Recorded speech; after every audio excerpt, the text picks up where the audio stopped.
working hard without a hitch. Got my money in the stock game, praying for good old degen fame. Crying in the shower at night, but those tears, they shine so bright. Warrior tears down my face. In this life I run this race. Mama, course didn't raise no bitch. Mama, course didn't raise no bitch. Mama, course didn't raise no bitch. Mama, course didn't raise no bitch. From the morning to the dusk, in the numbers I do trust. Broker calls and market shifts. Hard work gives me endless gifts. When the night falls and the tears start, that's the time I show my heart. Fighting battles day and night. Mama's strength is my true light. Mama, course didn't raise no bitch. Mama, course didn't raise no bitch. Mama, course didn't raise no bitch. Mama, course didn't raise no bitch.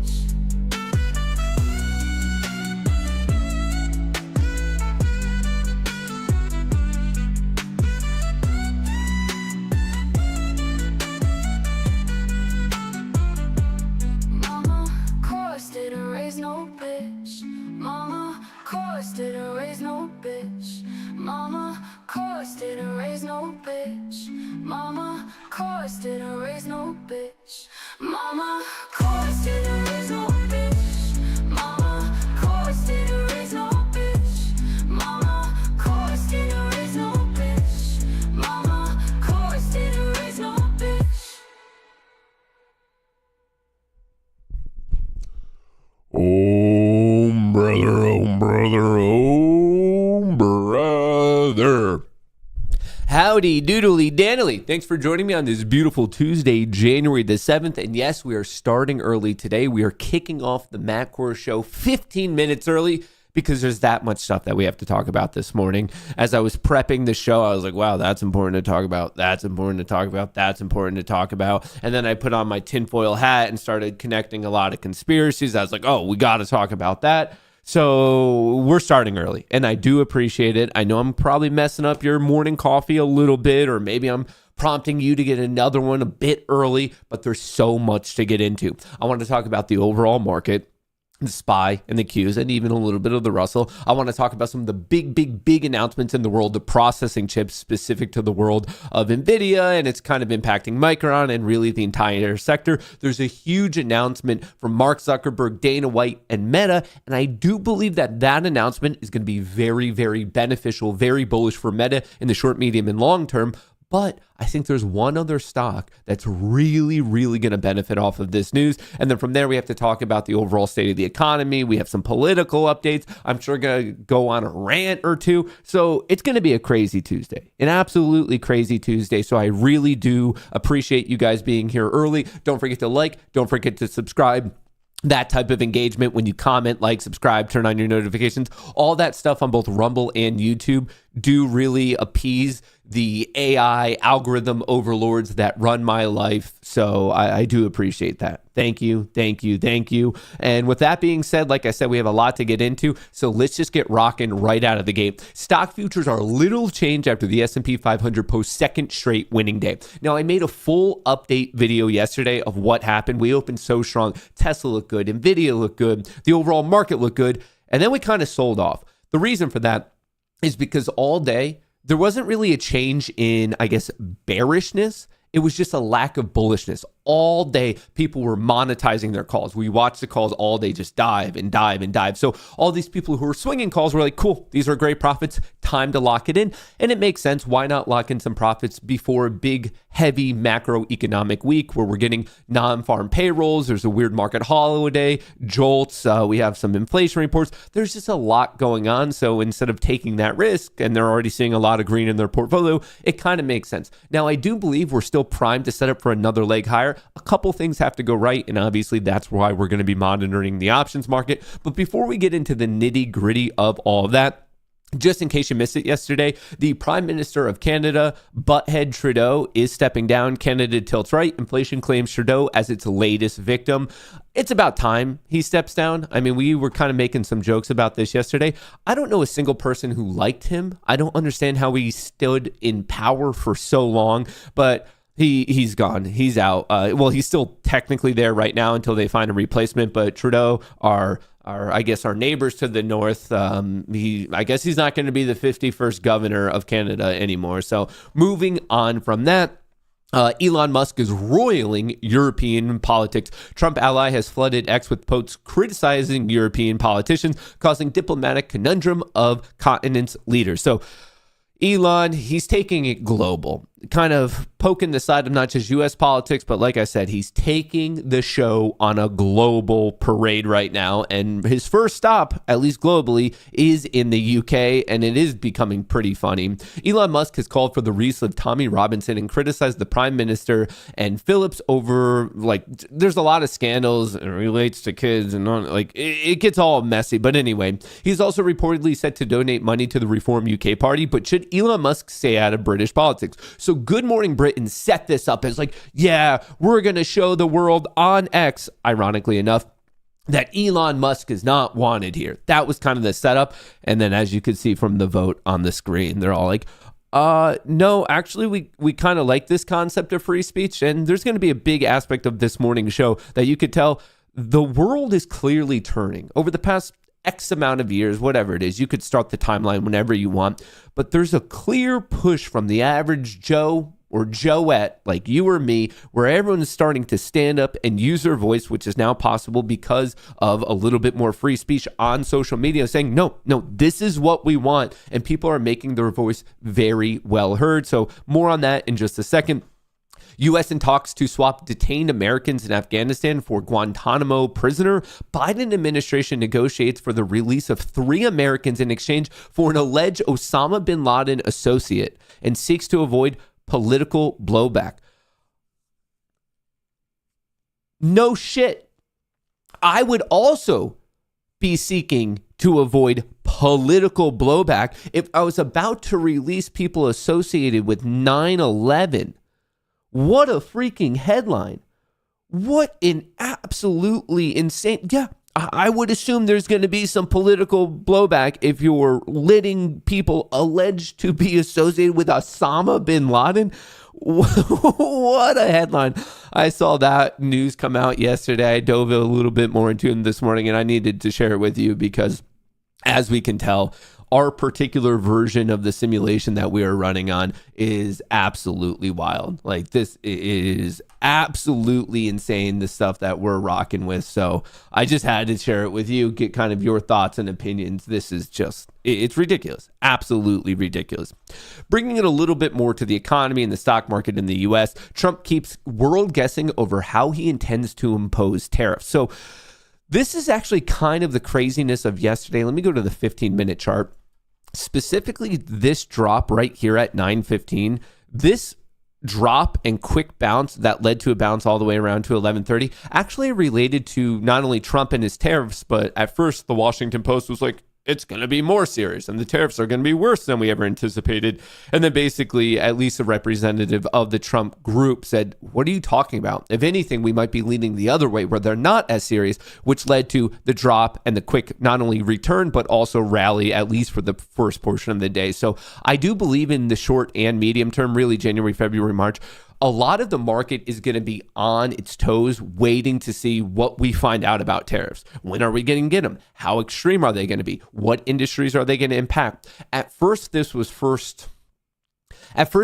introduced as a way of they're going to be a wide sweeping thing, kind of impacting all major industries. And as we're getting more info, and granted, the president-elect, we're going to find out more on January 20th when he actually gives the oath, takes office. But between now and then, the market and the economy are going to be kind of saying, okay, which way are we going? How extreme are they going to be? How extreme are they not going to be? The major industries. So this is something that we got to keep paying attention to because we're already seeing one little errant comment or update or tweet can send the market down, send it back up. And I don't think that pattern is going to be changing in the short term, really at all. So pay attention to what in the world is going on with tariffs. With respect to the overall market, even talking about tariffs and inflation and the Fed and all that, almost all Wall Street expects a double-digit return from the S&P 500 this year. Nobody is bearish. So the average return that is expected across all of these fancy schmancy banks and analyst firms and people with a lot of money in their wallet is 12.3%.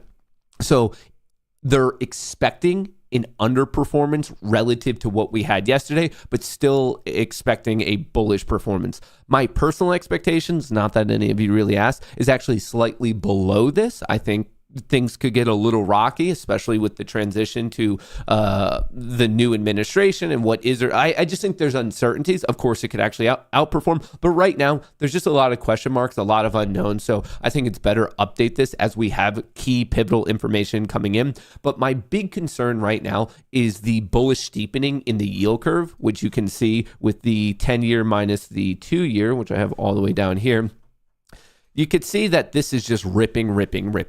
Now, when this is ripping, remember, it's highly correlated with unemployment, as in if this is ripping, every time historically when the yield curve is in this crazy bullish steepening phase, that also means that unemployment's going up. And I'm no fancy schmancy economist, but when your unemployment is ripping, that's generally not good for the economy. And a couple quarters later, we end up seeing that in the old stock market. So that's my major concern on a higher level thing. And then I do think 2026 could definitely be even more rough. But then from there, I do think we kind of like really catch our footing and then have another solid run in the overall market. But once again, that's just my conjecture for right now. And that's a lot of long-term stuff. Keeping it more to the short term, yesterday we got some PMI numbers coming in a little bit less than expected. Early this morning, we got the Eurozone inflation report. Eurozone inflation rose to 2.4% in December, meeting expectations. Later on today, specifically 10 a.m., we have some non-manufacturing PMI and prices numbers. I don't want to bore you with what these are or aren't. Just know that in the short term, it can have an impact on the overall market, but more impactful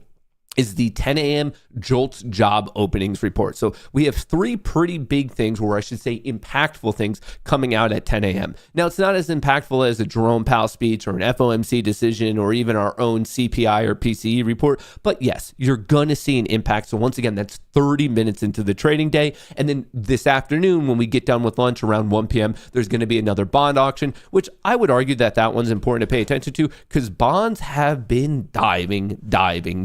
Obviously, that's happening as we're seeing yields climbing. So this one might be a little bit of interest today. Once again, 1 p.m. Later on this week, we have another non-farm employment change that comes out tomorrow morning, another bond auction, initial jobless claims. Thursday, the market's closed. It's going to be a national day because of Jimmy Carter passing away. So the market not open on Thursday, January the 9th. And then we get non-farm payrolls, basically the unemployment report for the month of December. We're going to get that this Friday, January the 10th. So make sure you mark all of that stuff down. And even though that's the overall economy, the overall stock market, we are about to get into earnings season. Technically, people started with like really the first financial plays like Bank of America, Wells Fargo, Citi, and that stuff. Generally, right before that, we get Delta. So that's why I want to bring this to your attention. Friday of this week, Delta and Walgreens. These other ones, I don't see too many people messing around with them or like really paying attention to them. But anyway, I just wanted to call that out. But really, from here on out, that's when we're going to start talking about earnings quite a bit more. With that being said, though, there's a lot of news that just came out between yesterday and this morning related to individual equities that we gotta talk about. The latest breaking news relates to Dana White of the UFC and Meta / Mark Zuckerberg / the artist formerly known as Facebook. Breaking: Facebook parent Meta has elected UFC CEO Dana White to its board of directors. Now, obviously with this news, the market pretty happy. I mean, Meta's looking good. It didn't hit an all-time high, but it's very close to an all-time high. But overall, this trend is long and strong. Higher highs, higher lows, obviously performing very, very well. And on top of that, we got another update from Mark Zuckerberg, the guy who kind of started all of this. And we're not going to play this whole clip, but I do want to let you listen to the first portion because this is where my tinfoil hat conspiracy theory ideas started really popping off today. Hey everyone, I want to talk about something important today because it's time to get back to our roots around free expression on Facebook and Instagram. I started building social media to give people a voice.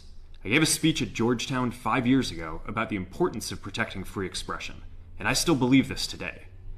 But a lot has happened over the last several years. There's been widespread debate about potential harms from online content. Governments and legacy media have pushed to censor more and more. A lot of this is clearly political, but there's also a lot of legitimately bad stuff out there. Drugs, terrorism, child exploitation. These are things that we take very seriously, and I want to make sure that we handle responsibly. So we built a lot of complex systems to moderate content. But the problem with complex systems is they make mistakes. Even if they accidentally censor just 1% of posts, that's millions of people. And we've reached a point where it's just too many mistakes and too much censorship. The recent elections also feel like a cultural tipping point towards once again Without a prioritizing doubt. speech. So we're going to get back to our roots and focus on reducing mistakes, simplifying our policies, and restoring free expression on our platforms. More specifically, here's what we're going to do. First, we're going to get rid of fact checkers and replace them with community notes, similar to X, starting in the Pretty US. big freaking move. After Trump first got elected in 2016, the legacy media wrote nonstop about how misinformation was a threat to democracy. We tried in good faith to address those concerns without becoming the arbiters of truth. But the fact checkers have just been too politically biased and have destroyed more trust than they've created, especially in the US. So over the next couple of months, we're going to phase in a more comprehensive community notes system.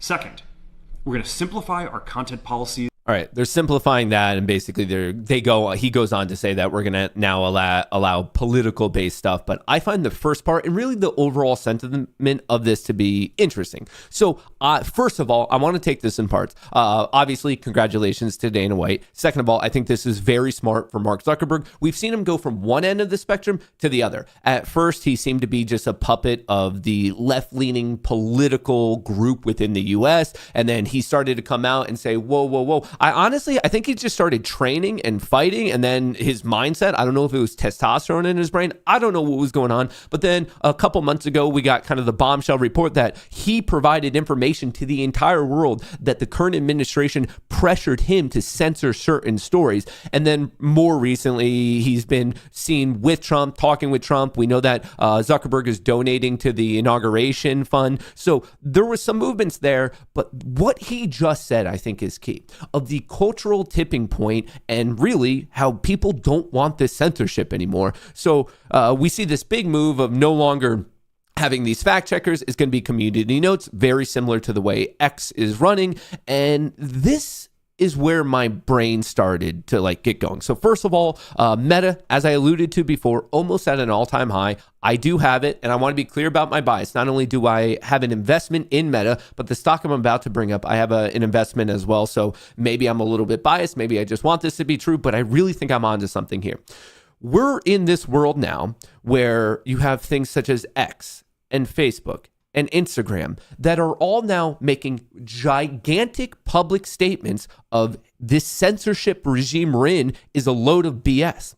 But what's interesting about these companies is they also have the billions and billions and billions of dollars of advertising. And what I find so interesting about that is there's one company by the name of RUM, aka Rumble, that many companies were saying, hey, we would love to advertise with you, but we can't because you are really defending free speech a little bit too much. We want more sponsorship. And that, for a while, was the argument of why advertisers would not be on Rumble. In fact, it was a whole legal issue. GARM, the so-called advertising cartel sued by Elon Musk's X and Rumble, is shutting down. So this was back in August of 2024. The World Federation of Advertisers on Thursday reportedly informed members it would be discontinuing GARM. So basically, there was this cabal of people who basically said, oh, okay, we don't like the political alignment of this, so we're going to stop advertisers from being on there. And there were various well-known companies who they just said, okay, we're going to follow suit. But I'm very interested now of what they're going to do when all of a sudden, if you just look at Meta alone, that's billions and billions of dollars of advertising. This is one of the biggest social media platforms in the entire world. And now that's the CEO and the leader and the founder of this company saying, hey, we're going this way. I think advertisers are now going to be forced and be like, okay, I think they're going to be forced into the moral decision. Obviously, these are my own thoughts and opinions here, and maybe I'm a bit biased because I do have Meta, I do have Rumble. And I like the direction that Meta's going right now. Haven't always liked it, but I've always liked what's going on with Rumble. And I think that this could really provide some tailwinds because I think what we're seeing, there's no reason anymore that advertisers can be like, okay, we don't want to be on Rumble because of this whole free speech, lack of censorship, but we're going to be on all these other platforms that are doing the exact same thing. I would argue that Rumble kind of led this charge, and now you just have these big titan of companies following behind them doing the exact same thing. Now, as I said, I believe this maybe is a little tinfoil hat. Maybe mine's on a little bit too tight this morning, but logically, I don't understand these world-renowned companies who were saying we're not going to advertise on Rumble for reasons A, B, and C. Clearly, they're not going off of Meta. They don't have the balls to do that. So as soon as they start coming back to Meta, Instagram, and X, they have no reason to no longer not be on Rumble. So that's what I was thinking about this morning. Like I said, I'm invested in all of these. I like the trend of what's going on, and it relates a lot to what Mark was saying about just the cultural tipping point. I think the companies that are on the right side of free speech are going to be able to financially benefit in the medium and long term. So I'm putting my own money where my mouth is, but I wanted to share this update of what's going on with Dana White, Meta, Mark Zuckerberg, and I wanted to throw out a little bit of a surprise candidate of a stock that I do believe is going to be benefiting from this whole ordeal. It goes by Rumble, and it relates just really to the fall of these advertising cartels. Obviously, would love to know your thoughts. Moving on, the other big one, and like I said, when we started the show, we have a lot to talk about. So early morning, NVDA is not only at a new all-time high, but it is now the most valuable company in the world once again. This is the lead semiconductor play, and you might be wondering, why is it gapping up about $4, about 2.6%? And it's because of what was announced at the tech conference in Las Vegas last night from their CEO and founder, Jensen. And I kind of want to give you a rundown of the major parts, and then we could get into it a little bit more. It started off a little bit cringe, like the joke was a little bit cringe, but I do want to point out what he has here is a super chip. I think it's 72 different GPUs. It kind of does look like Captain America's shield, but I guess since I had to sit through all the cringe, I'll let you guys also sit through all this cringe.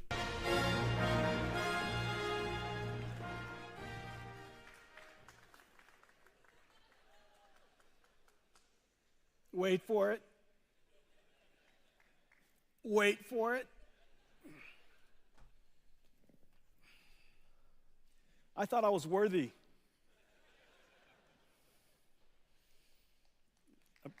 Apparently, Yonir didn't think I was worthy.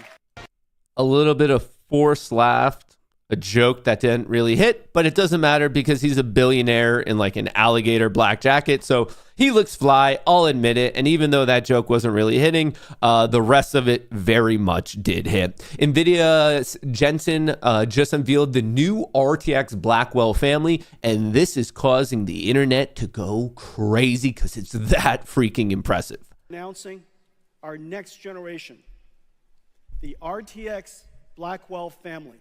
Let's take a look.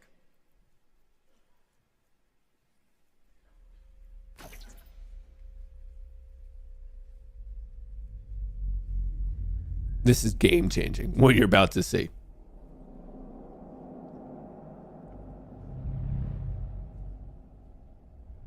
The GeForce RTX.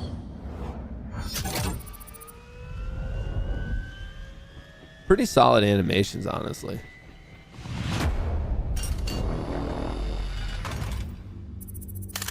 Ultra-fast G7 memory, 1.8 terabytes memory bandwidth.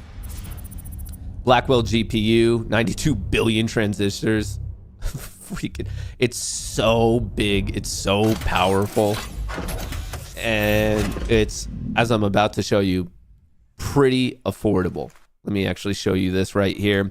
The 5090 all the way up to 2000, the 5070 at 550. So it's available to some people. I'm sure it's going to fly off the shelves, but this is their new processing chip, but they didn't stop there. They also announced Project Digits, a personal computer at $3,000 that's approximately 1,000 times more powerful than an average laptop. So they announced all those new chips. They announced this whole new computer, which is impressive. And then it just was announcement after announcement after announcement. Specific though to this AI supercomputer, Project Digits. Once again, this is what the CEO had to say. Everybody who uses computers today as a tool will need a AI supercomputer. And so I just wish that DGX-1 was smaller. And This is pretty cool. you know, imagine, ladies and gentlemen, That is an AI supercomputer. Pretty much what? Fitting in the palm of his hand, maybe slightly bigger though? This is NVIDIA's latest AI supercomputer. That's so impressive. The stats And- on it, for those of you and who it's are like a fondly little bit called nerdy and into it, it's Project impressive. Digits right now. And if you have a good name for it, reach out to us. Here's the amazing thing. This is an AI supercomputer. It runs the entire NVIDIA AI stack. All of NVIDIA's software runs on this. DGX Cloud runs on this. This sits, well, somewhere, and it's wireless or connected to your computer. It's even a workstation if you like it to be. And you could access it, you could reach it like a cloud supercomputer, and NVIDIA's AI works on it. And it's based on a super secret chip that we've been working on called GB110, the smallest Grace Blackwell. The GB110. What this golden child of a company continues to pull off, the word jaw-dropping does not really explain this. Everything I just showed you is already absurdly impressive. And I guess from a financial standpoint, I don't know how you could possibly be betting against NVIDIA in the long term, but it just keeps getting better and better and better. NVIDIA CEO pitches robotics cars as growth areas for consumer electronics audience. So not only is NVIDIA like really the golden child, but they clearly also have the Midas touch, because as I'm about to show you, all the companies that they work with and the areas where they see growth, it's just an absurd money-making opportunity. So this was an interesting part of the presentation of where like really AI is going, generative, agentic, and then physical, and the self-driving cars, general robotics, and really everything in between. There's a lot of not only growth here, and it's key things for us to pay attention to in which way the world is really heading. But like I said, just the way money is going. Billions of dollars is going to be flowing into these sectors. And these are all the companies right now. NVIDIA is yelling at it in our face of these are the companies you got to be paying attention to. This is going to be the next giant AI application. Next giant AI service, period, is software coding. 30 million software engineers around the world. Everybody is going to have a software assistant helping them code. If not, obviously you're going to be way less productive and create lesser good code. And so this is 30 million. There's 1 billion knowledge workers in the world. It is very, very clear AI agents is probably the next robotics industry and likely to be a multi-trillion-dollar opportunity. This is going to be the next. So he's talking about halfway up that ramp of basically using these agents, which are, the best way I could explain that is like specified AI for certain tasks. It's not like an overall general assistant, but oops, hang on, Piper. I think sometimes Piper is like a rogue AI, but then taking it to the next level of where we see it with physical AI, such as self-driving cars and also robotics. Jensen has said he thinks self-driving vehicles will likely be the first multi-trillion-dollar robotics industry. And we know who that's going to benefit. It goes by the name of old Tesla. Autonomous, 100 million cars built each year, 1 billion vehicles on the road all over the world, 1 trillion miles that are driven around the world each year. That's all going to be either highly autonomous or, fully autonomous coming up. And so this is going to be a very large industry. I predict that this will likely be the first multi-trillion-dollar robotics industry. He's not wrong on this. You're right now. Financial opportunity is staring you in the face, and people who are clearly in the know running this entire show are screaming in your face what's going on, and it's just kind of up to you to listen or not. And if you don't believe me, 78% of NVIDIA employees being millionaires may be my favorite fun fact ever. 78%. 4 out of 5 NVIDIA employees are millionaires because of what NVIDIA is already pulled off, and I don't think it's stopping here, and it's pulling a lot of other companies up with it. Yesterday, NVIDIA announced a partnership with Micron, currently up 5% in pre-market trading. Obviously, there was a lot of commentary of what's going on with AI, so I'm going to be AI in vehicles, so I'll be watching Tesla. Like, there's just so much really tailwinds being created by this birth of supercomputing and AI. And honestly, if you don't want to take advantage of it, don't. But I think you'd be silly not to, because clearly, culturally, technically, just there's so many different reasons why we are not only trending in this way, but we are Usain Bolt sprinting in this direction. So, I mean, that's a roundabout way for me to say this is clearly one of my favorite investments. Now, in the short term, obviously there's upswings, downswings, and if you want to trade that, play accordingly. But in terms of investing a 10, 20, 30-year horizon, I mean, how could you not love what's going on here? Speaking of shorter term stuff, yesterday I had a crazy trading day, but fortunately I was able to escape with a profit.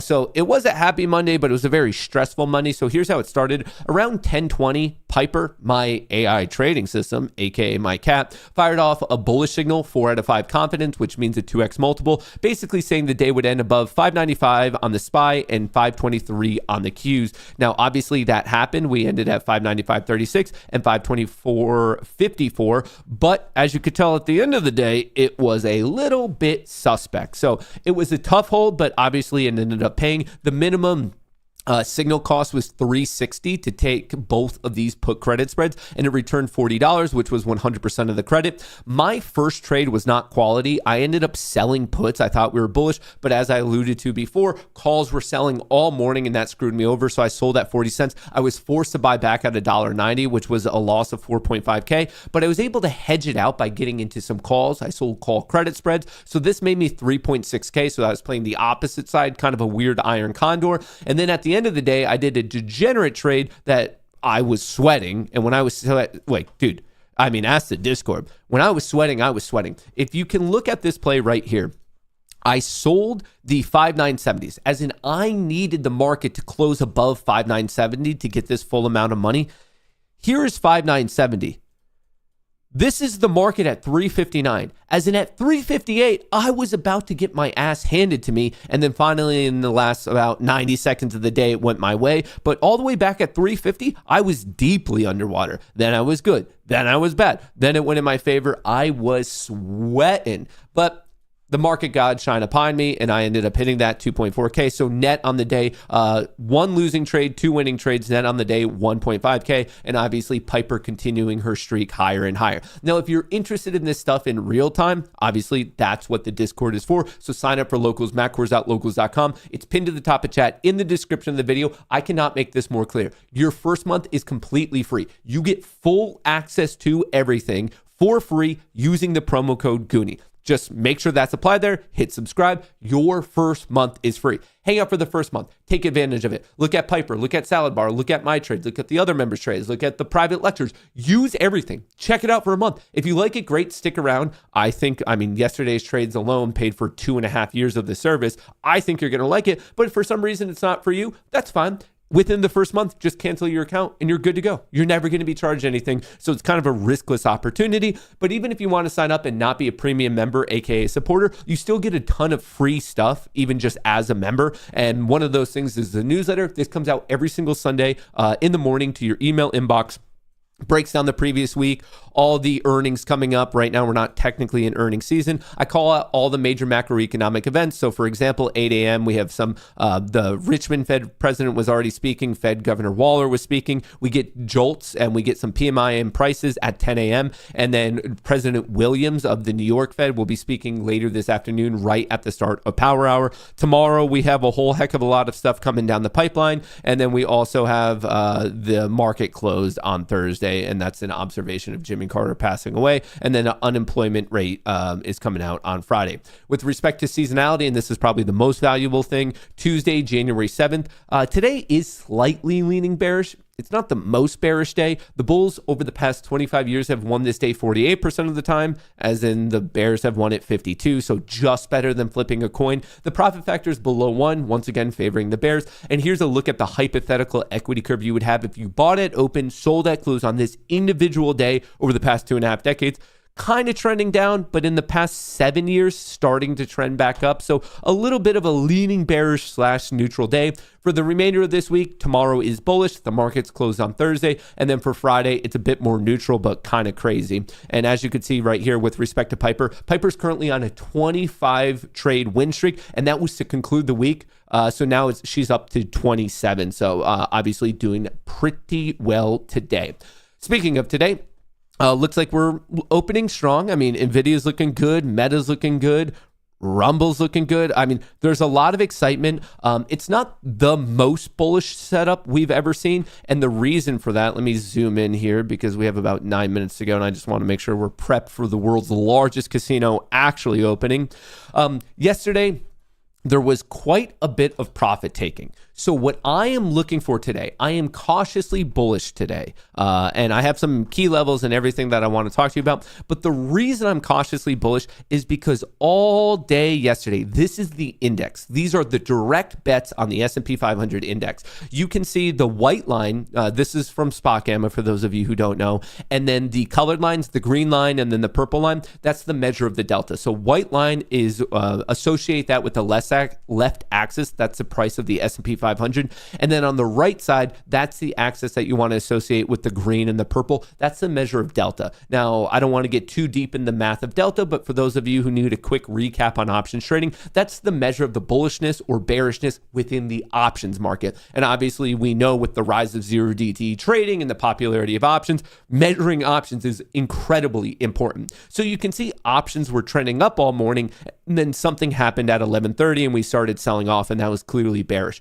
Now, if we were to break this up to look individually at calls and puts, you can see calls were being purchased on the S&P 500 up until about 11:30, but puts were flat all day. And then around 12, people started to buy puts. So people started to sell calls, buy puts. That's like a double bearish type of scenario. But what I found to be really concerning is even though we were bullish for the first half of the day in the overall market, look at what happened in the May Mag 7. Apple, Amazon, Google, Meta, Microsoft, NVIDIA, and Tesla. Out of the gate, I'm talking 932, 933. People were selling longer dated calls like it was their freaking job. Sell calls, sell calls, sell calls, sell calls, sell calls. So yeah, some were opening a position to sell calls and others were just literally locking in their profits. So it got a bit bearish later into the day, but overall, and then I guess you could say calls started to be purchased, kind of like a sneaky position right into the close here. You can see for this Friday and for longer dated, calls started to pick up right at the end of the day as price also started to pick up.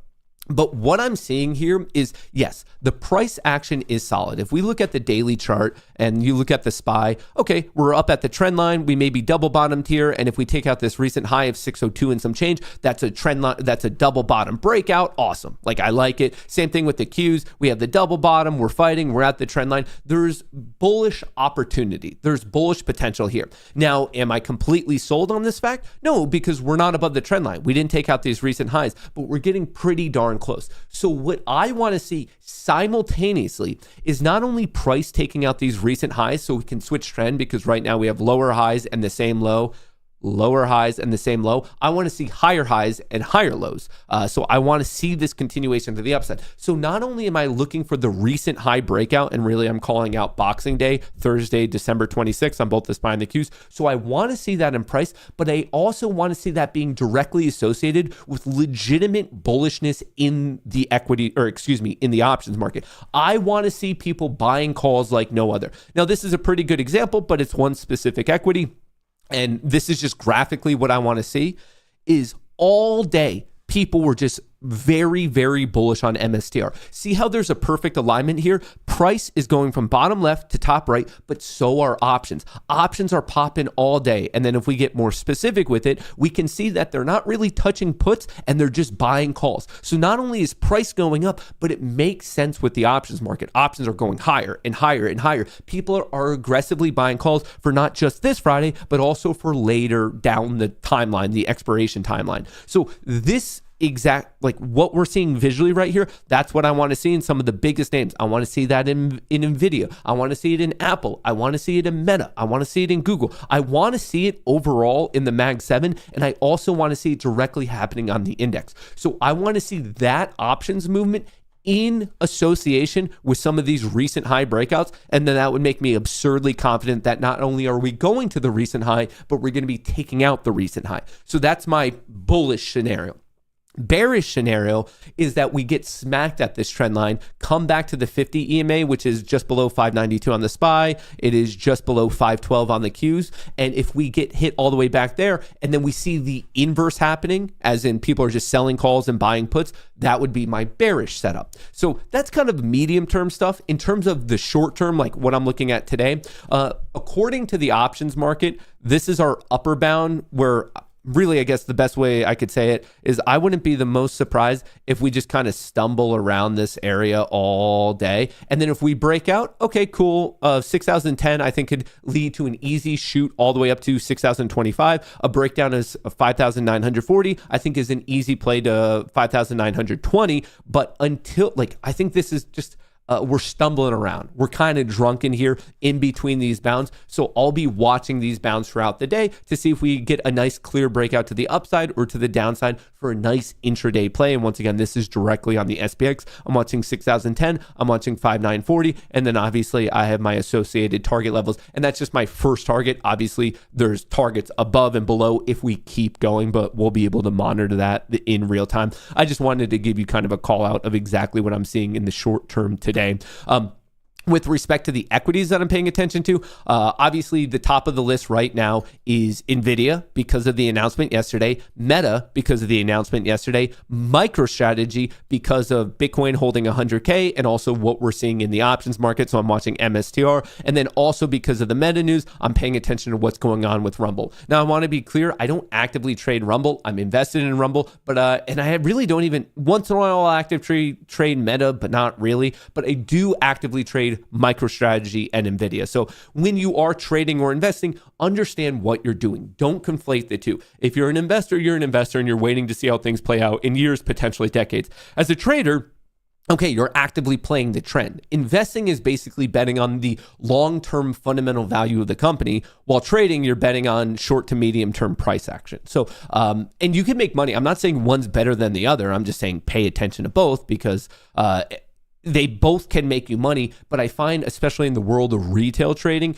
things go south when people start conflating the two and they go from a trader to an investor to a trader, and it's flipping back and forth that I find like causes a lot of people a lot of issues. Also throughout the day, just because semiconductors are looking pretty good, which is tracked by the ETF SMH. Once again, this is the semiconductor ETF. We're actually gapping up above the high from yesterday after a nice breakout yesterday. First target is 270.54. But beyond that, obviously, NVIDIA's kind of not only is it the world's biggest company right now, it's kind of the star of the show. ASML, a related company, huge gap up yesterday. I'm looking for a continuation up to this trend line. Broadcom, another semiconductor play, looks to be getting this nice trend line breakout. So I'm watching that one closely. And then Micron, another semiconductor play that on top of it was also announced to be in a new partnership with NVIDIA. So the semiconductor sphere, very interesting to me. As I alluded to before, I like this breakout of the recent high, the hold on Bitcoin. So watching for this to take out 102.5 and ideally lead us back up to 108, which would be massively beneficial for the names of MicroStrategy, for the name of Coin. Meta with their news, I'm watching to see if it can go up to this new all-time high. Oops, why am I not back on? How do I do this? I'm looking for...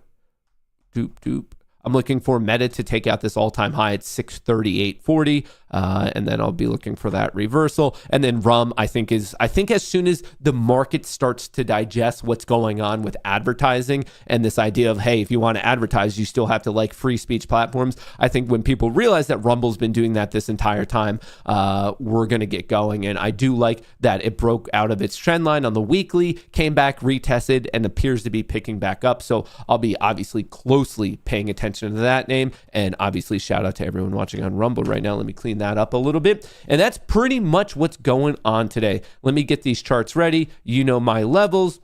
The only other thing that I forgot to tell you guys is I kind of broke one of my trading rules, and I already took a position this morning. I got into this bad boy around 7:43. I got up at the crack of dawn. So I'm already long on the NASDAQ, and this is the max profit I'm going for today. Obviously, if the market turns before then, I'll get out of the position, but I just wanted to do the back of the napkin math of what my max profit is before the market opened, so I don't have to embarrass myself on the show with all of you. So with all that being said, dingity ding ding ding, welcome to the world's largest casino. Play responsibly, and if not, have fun, because remember, money doesn't matter anyway. So I'm already in this position. If I were smart, I would set a break even, because I'm already up $700 on 25 different accounts. So that's not a bad deal at all, but I don't like that. I mean, the vision in my head was that this would just rip right out of the gate up to my target, and then I'd be good to go. So we're going to see how that one plays out. I should probably put in a stop, he says, knowing that he won't, even though that's the proper way to trade. Oh, here I am. Another day of wondering if I can be disciplined enough to follow my own trading rules. Will he do it? Won't he do it? Will he do it? Won't he do it? Will he do it? Won't he do it? The fun thing about today as well, not only is it just good trading when you're up this much to already have a break in or a stop in, but today's the last day I need these accounts to survive to request another $40,000 out. Folks, my last Apex, I showed you right at the end of the year, what was that, December 24th, and then I was approved on the 26th. That was my first max payout ever, 20 accounts, 2K each. That was my first one ever, and that was 40K. If I survive today, I'll get 2 in a row. This will be my second one ever. I just have to not blow my accounts up today, which a normal person would be thinking, Matt, just take the money then. You're up $600 on 25 different accounts. What are you doing, man? Like, that's crazy. And yeah, you're right. I think we could spend a lot of time doing a deep psychological breakdown of why I'm not doing the right thing. The only thing right now, measurably, between me and another $40,000 in my bank account is just hitting this close button. Like, that's all I have to do. If I hit that button right now, I get 40 grand. That's all. I just have to boop, done. If I hit that one button, not instantly, but basically instantly, 40K shows up in my account. Is he going to do it? Is he not going to do it? It's called a cliffhanger, folks. I need you guys to keep watching the show, so I don't want to leave. I don't want to give you the answer to this particular quiz so early in the day. I know I'm being dumb. That's not the question. We all are in full freaking agreement that I'm being dumb right now. But it would just be so much cooler if I can lock in this 1.5K. It would just be that much more interesting if I could actually do it. I'm afraid to click off the screen. 72. I was kind of thinking about setting my stop at 72, which seems like it's about to get tested. What are we doing? Come on, pick back up. Don't embarrass me in front of my friends. Don't do it. Don't do it. Don't do it. Don't do it. Order canceled. All right, Jesus. Really? Is this gonna do me dirty?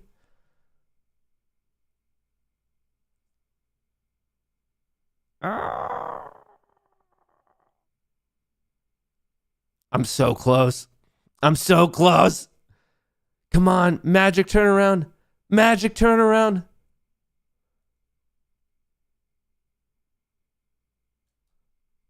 Order I'm out. filled. I'm out. I refuse to go red on it. I took the money. So I'm good. I got the trade locked in. It was above $50. So it still feels like a loss, though. It still feels like a loss that I did that, morally, spiritually. Feels like I should have held it out. But actually, everything's diving a little bit. Someone said rum's up. Rum's up. Rum is going the opposite way. Like I said, I think something's interesting's going on. The Q's making a beeline down to the closing value from yesterday, trying to close that up. The SPY has a bit more distance to go. That's the lower 595s. The Q's just went from green to red. So actually, it was pretty solid to get the fuck out of that position that I was in. What's happening early morning here? What in tarnation? Micron is nice and green. So Micron's the nice green one, but that hasn't been trending the right way. NVDA is green, but not trending. The one that's trending up right now is Rumble.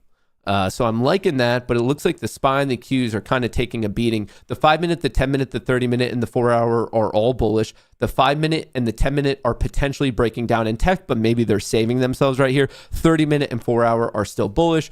You know my levels. I'm looking either for the breakout and hold of 6,010 or the breakdown. Well, first there's this downside gap fill at 5,975, and then below that there is the 5,940 level. So those are the key levels I'm watching on SPX out of the gate, but we should be paying attention to the options flow for all the myriad of reasons that I laid out to you early this morning.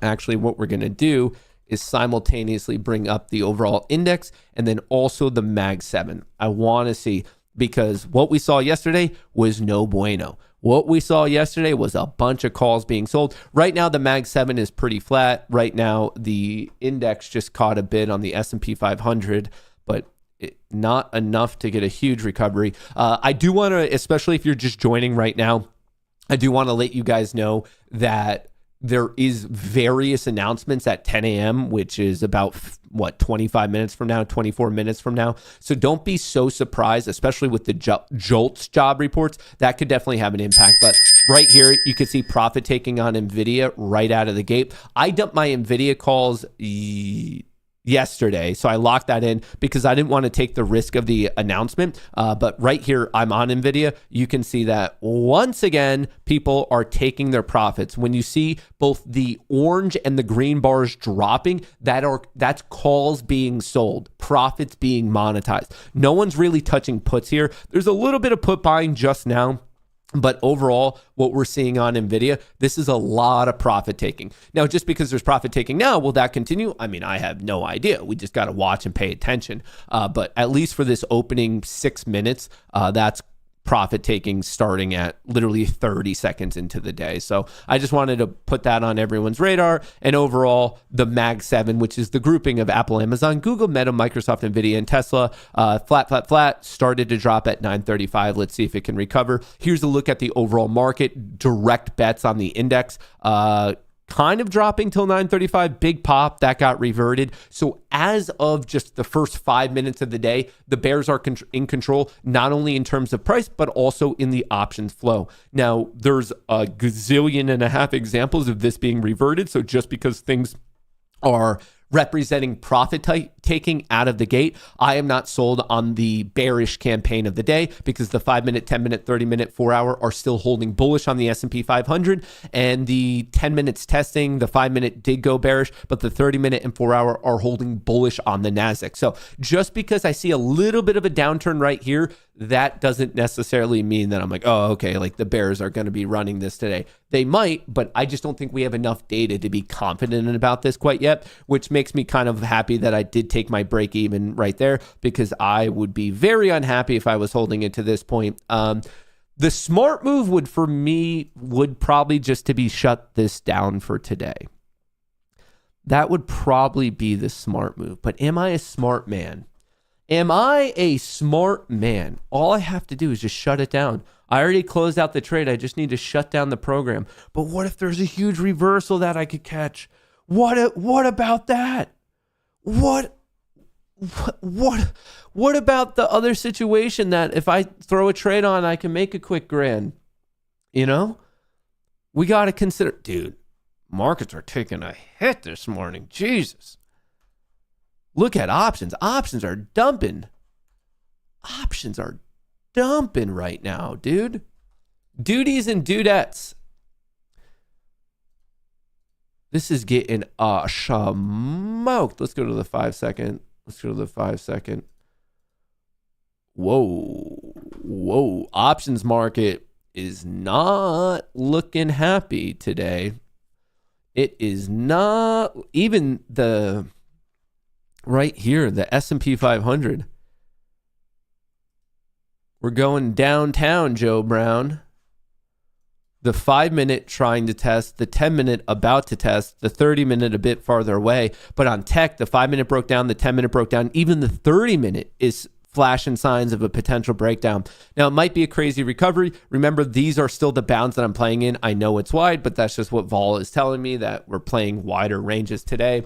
I suppose another thing I could show you is right here, the expected right here, 610, and then I guess this one's all the way down at 5945. So top support, bottom support. These are kind of the paths of least resistance. That's the bullish path. Obviously, this is the bearish path. We're currently in negative gamma on the 0 DTE until we get above 6,000. So on a 0 DTE and pretty much an all expiration perspective, we are in negative gamma as of right now until we get above 6,000, which is pretty much the high of the day, that opening high. So patience. Not only should you have patience at market open in a general sense, but on days like today, it's even more beneficial because of these announcements coming out at 10 a.m. The jolts, the ISM, non-manufacturing PMI and prices, all of that stuff is going to have an impact. So if you plan on holding your trade from now till past 10 a.m., you're kind of just flipping a coin because you don't know if those announcements are going to go in your favor or not. So I do highly recommend at this point, unless you're like, no, I just want to take like a 1-minute scalp. My recommendation is that if you're trading now and you're like, I might be holding past 10 a.m., you might as well wait for the announcement because the announcement could put gas on this fire and make things go down even worse. And really we see options drop, or it could be a complete reversal. There's just you don't know. You're flipping a coin. So I would recommend just kind of waiting and being patient on this. NVIDIA maybe catching a little bit of a bounce. Is NVIDIA still just getting absolutely murked? It got murked pretty hard until about 940. We're finding a base. It's picking up a little bit. Maybe there's a full day recovery. Tesla, why did people not tell me they're buying Tesla? Whoa, Spaghetti-O. Well, Tesla is showing strength in the face of pretty extreme weakness right now. Why did you guys not tell me this? On the day of my daughter's wedding. You guys fuck me over. All right.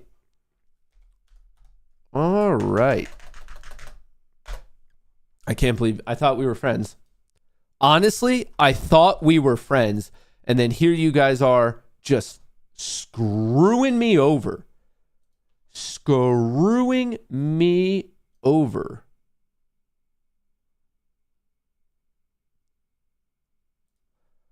All right, let's see how this one.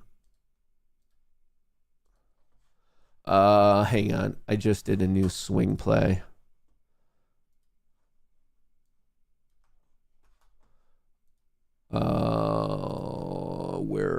Where's swingers? Where's the swingers chat? Why do you guys keep hiding this on me?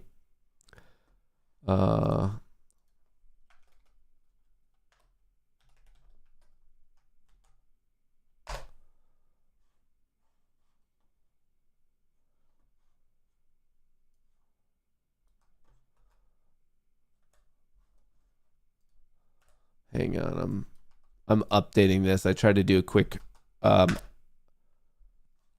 all right. Just seeing that Tesla's showing strength.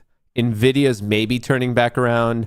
MSTR price is picking up, but options aren't. So here's a look once again back at the Mag 7. The Mag 7 is picking up pretty aggressively right now. We're seeing a green to red move, quickly followed by a red to green move on the Qs. So Tesla's showing some strength. And then how is NVIDIA? NVIDIA kind of becomes curious if it can take out 150.50 again. MSTR is picking up nicely. I'm already in a position on that. I have 2 live positions for those of you in the Discord for the swing plays. I have no premium right now, and I have no... Oh, shit. Did I miss that?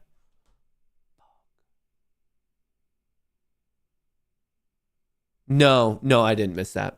I was thinking about playing this reversal, but that would have been silly for me to do. So that's fine. Obviously, it would have been profitable if I did play the reversal, but I need a little bit more patience. There's no point in rushing that trade. Obviously, I'm a little bit jealous because it would have been a green trade, but hey, sometimes there's just random variance in the market, and that's just something you have to deal with. You're not going to get every single trade, so I don't know. If you're basing yourself on did you catch every single trade, I mean, you're just going to drive yourself nuts.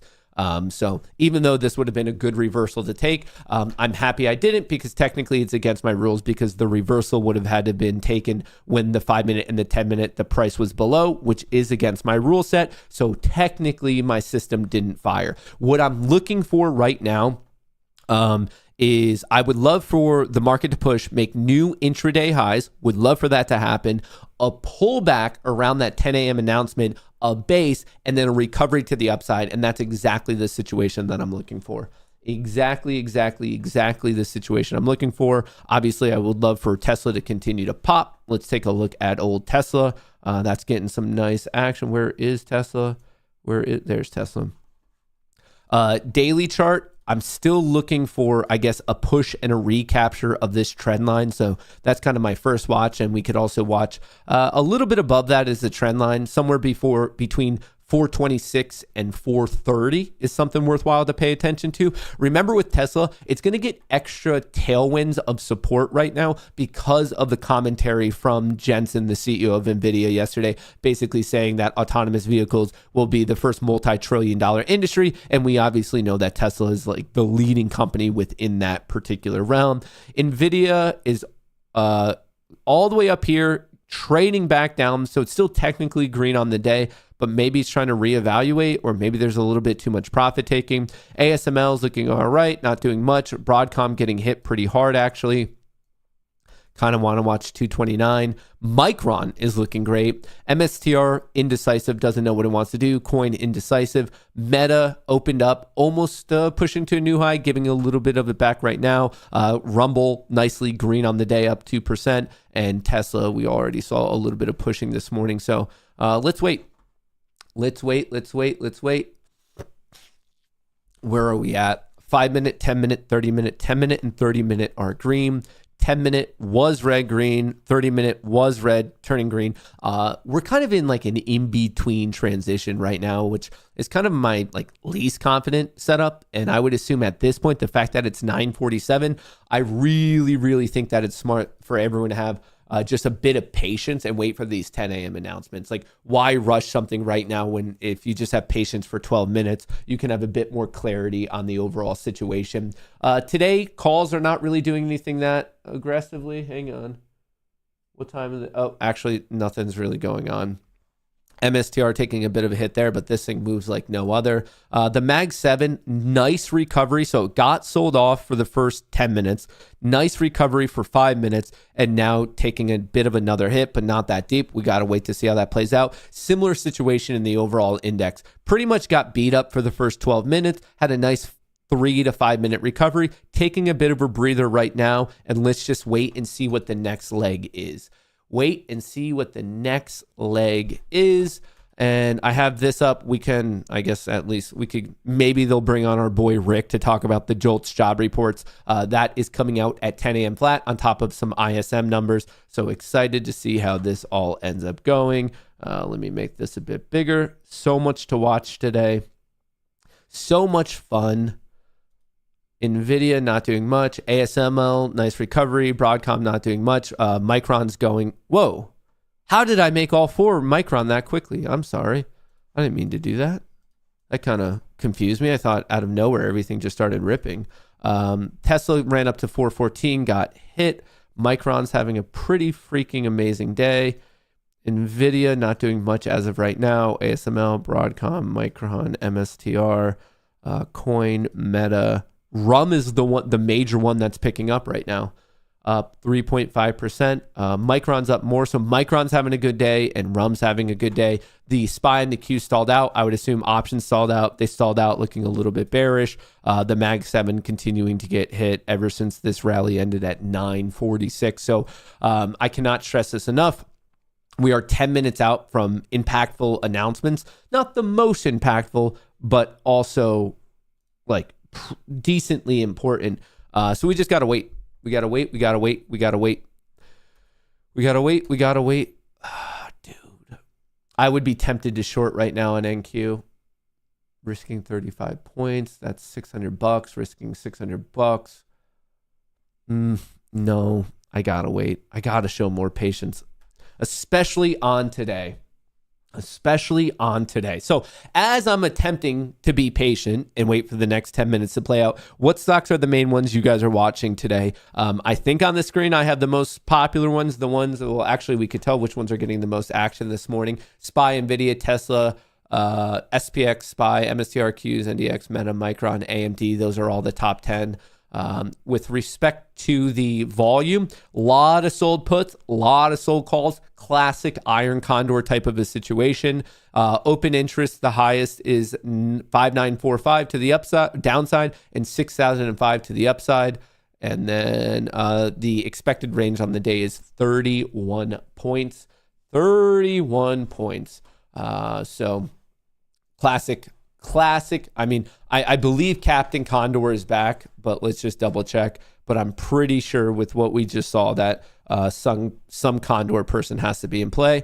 Yep, and then there they are. Captain Condor sold the 6005s, as in thinking that we'll end below that, and then sold the 5945s, thinking we would be above that. So Captain Condor is back in full form, about 12,000 contracts, and that's about about a 60-point range, a $6 range in the SPY, saying we're going to close in between these bounds, once again, below 6,005 and above 5,945. Captain Condor is fighting today.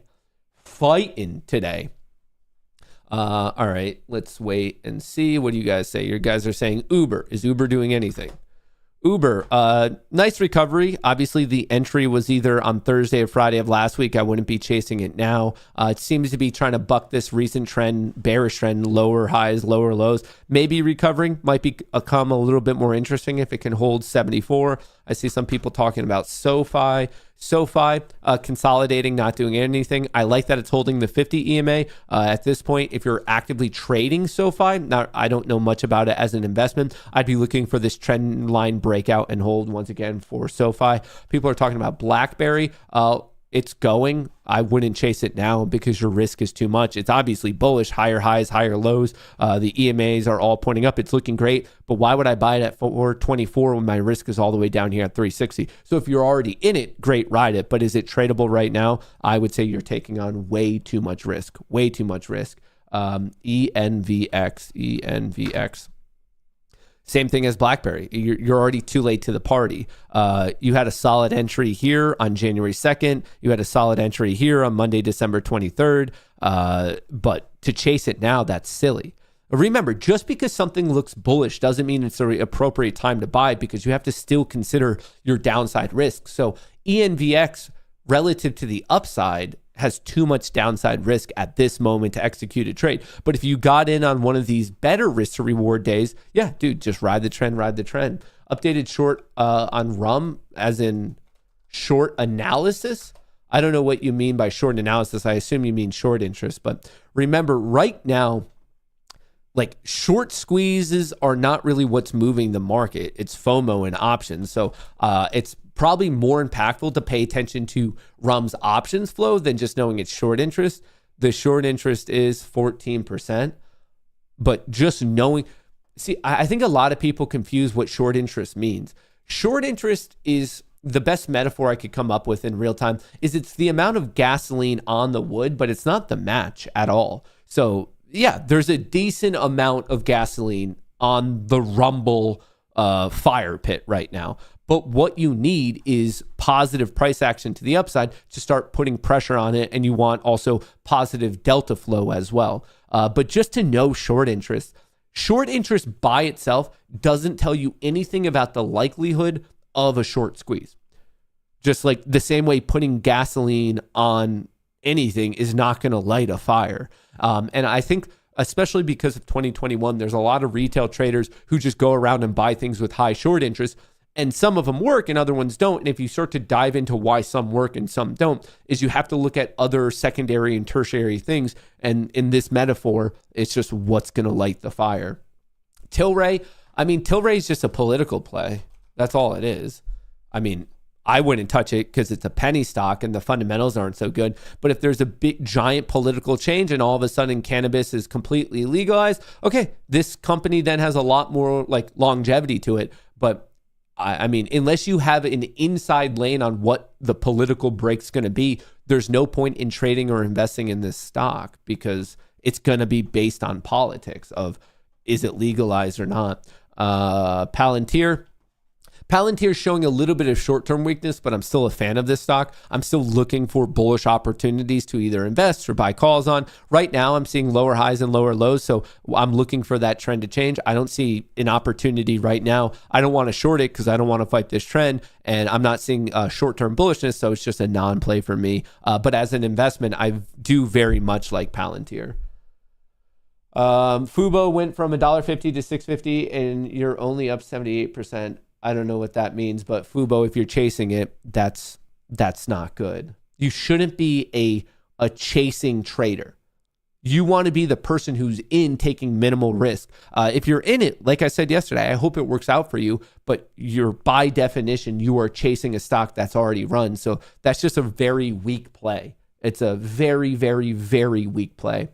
RKLB, Rocket Labs. Nice breakout. Well, fake out, breakout, nice breakout. The trade was probably right here at 27. It's a little bit chasey right now, not the most chasey. Higher highs, higher lows. The recent trade, 26, 27. You're not that far off of it, not as much as the other one. But I do like the trend line breakout. I like the momentum. Obviously, it's kind of in a hot sector right now. Will that persist forever? I have no idea. All I could tell you is based on this current information, obviously the bulls are in control. You could have had a slightly better entry. It's not really moving much today. I don't really see it in terms of like high action plays. Like it's generally easier to stick to the ones where there's a lot of other people trading it. That's how you get the moves. And right now, the biggest flow is SPX, NVIDIA, Tesla, SPY, MSCR, Qs, Meta, NDX, MU, AMD, Palantir, Google, Amazon, Uber, and IWM. Those are the top 15. You need other people trading stuff for you to get the move. So just to even sometimes if there's a nice setup, I'll not take it if just no one else is trading it. Like, I think that's pretty important.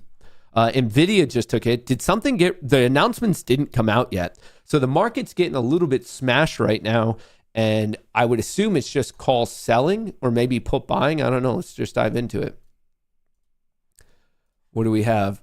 We have calls being sold and puts being bought. And for some reason, my data just messed up right there. Yeah, both. People are selling calls. It's the double whammy, the double bearish whammy. Puts have been purchased since 9:45 and calls started to sell off at 9:52. Once again, I am not doing anything on this. We sold, we bounced, and then we sold a little bit more. But I really don't think there's much to be done until this announcement comes out. Chasing this right now, you're just going for luck. And if you're going for luck, I hope you crush it.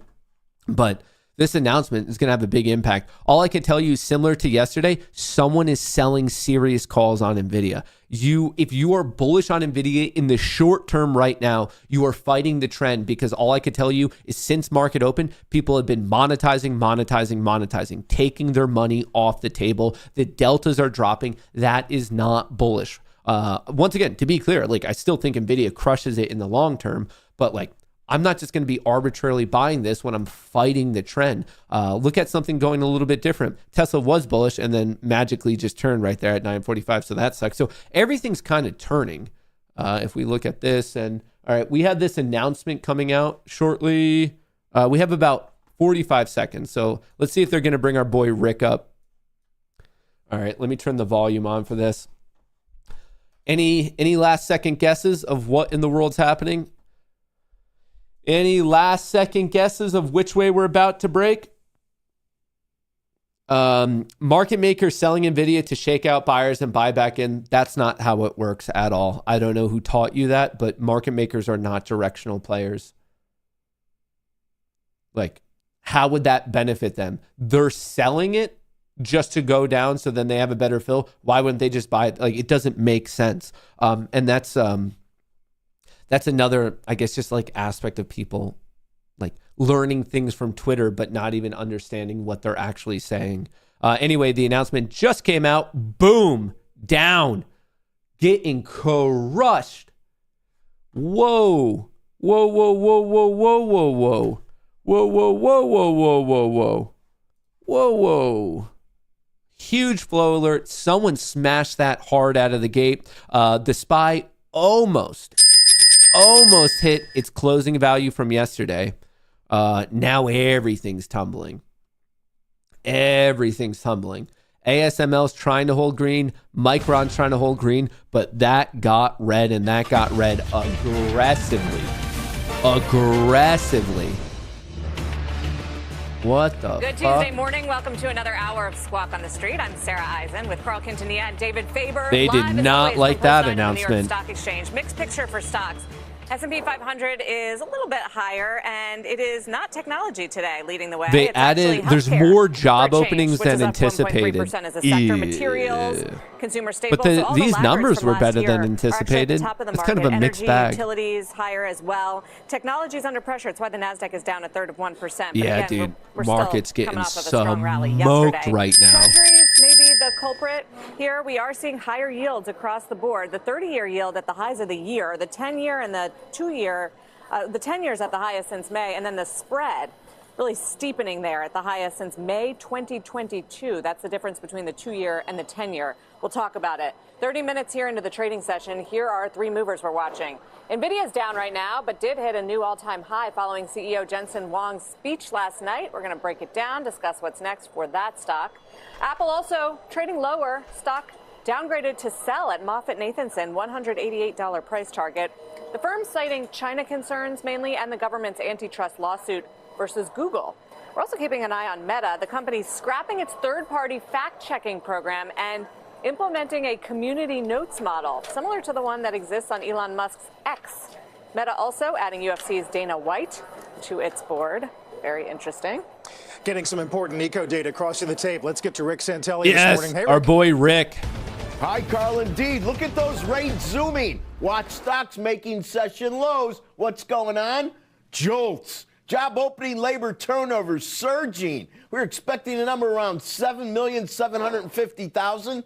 8,098,000. 8,098,000. That is the biggest job openings amount going all the way back to May of 24. Soft, now, very soft ISM, labor also market, pretty folks. warm.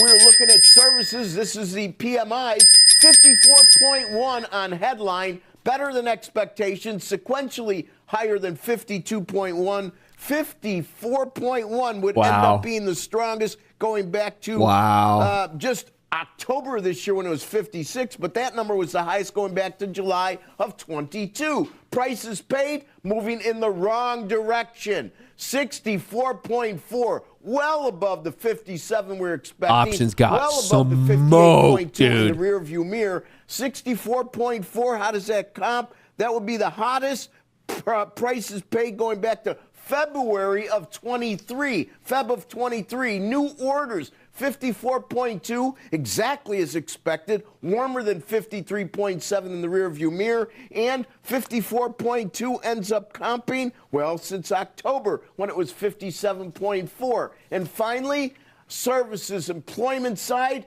and this is important considering we have Jobs Friday at the end of the week. 51.4, exactly as expected, but this is the only number that is sequentially lower than our last look. So 51.4, last look 51.5. So interest rates are zooming. You have hot prices paid, generally warm services, and a very warm job opening labor turnover. We want to monitor how this may affect the 10-year auction at 1 o'clock Eastern, 39 billion tons go on the auction block. Sarah, back to you.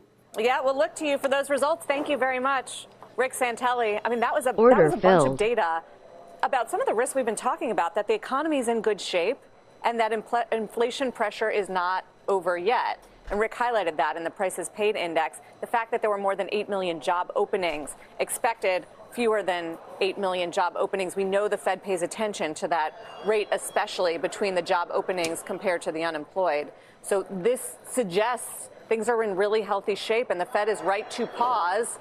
And maybe it was wrong to cut 100 basis points. There was a time where that number was the number that at least the Fed chair expressed interest in the press conference. It kind of explains at least what Cook said yesterday, that the Fed can be more cautious on cuts. They have to be more cautious on cuts because they have to pay attention to these prices perking up.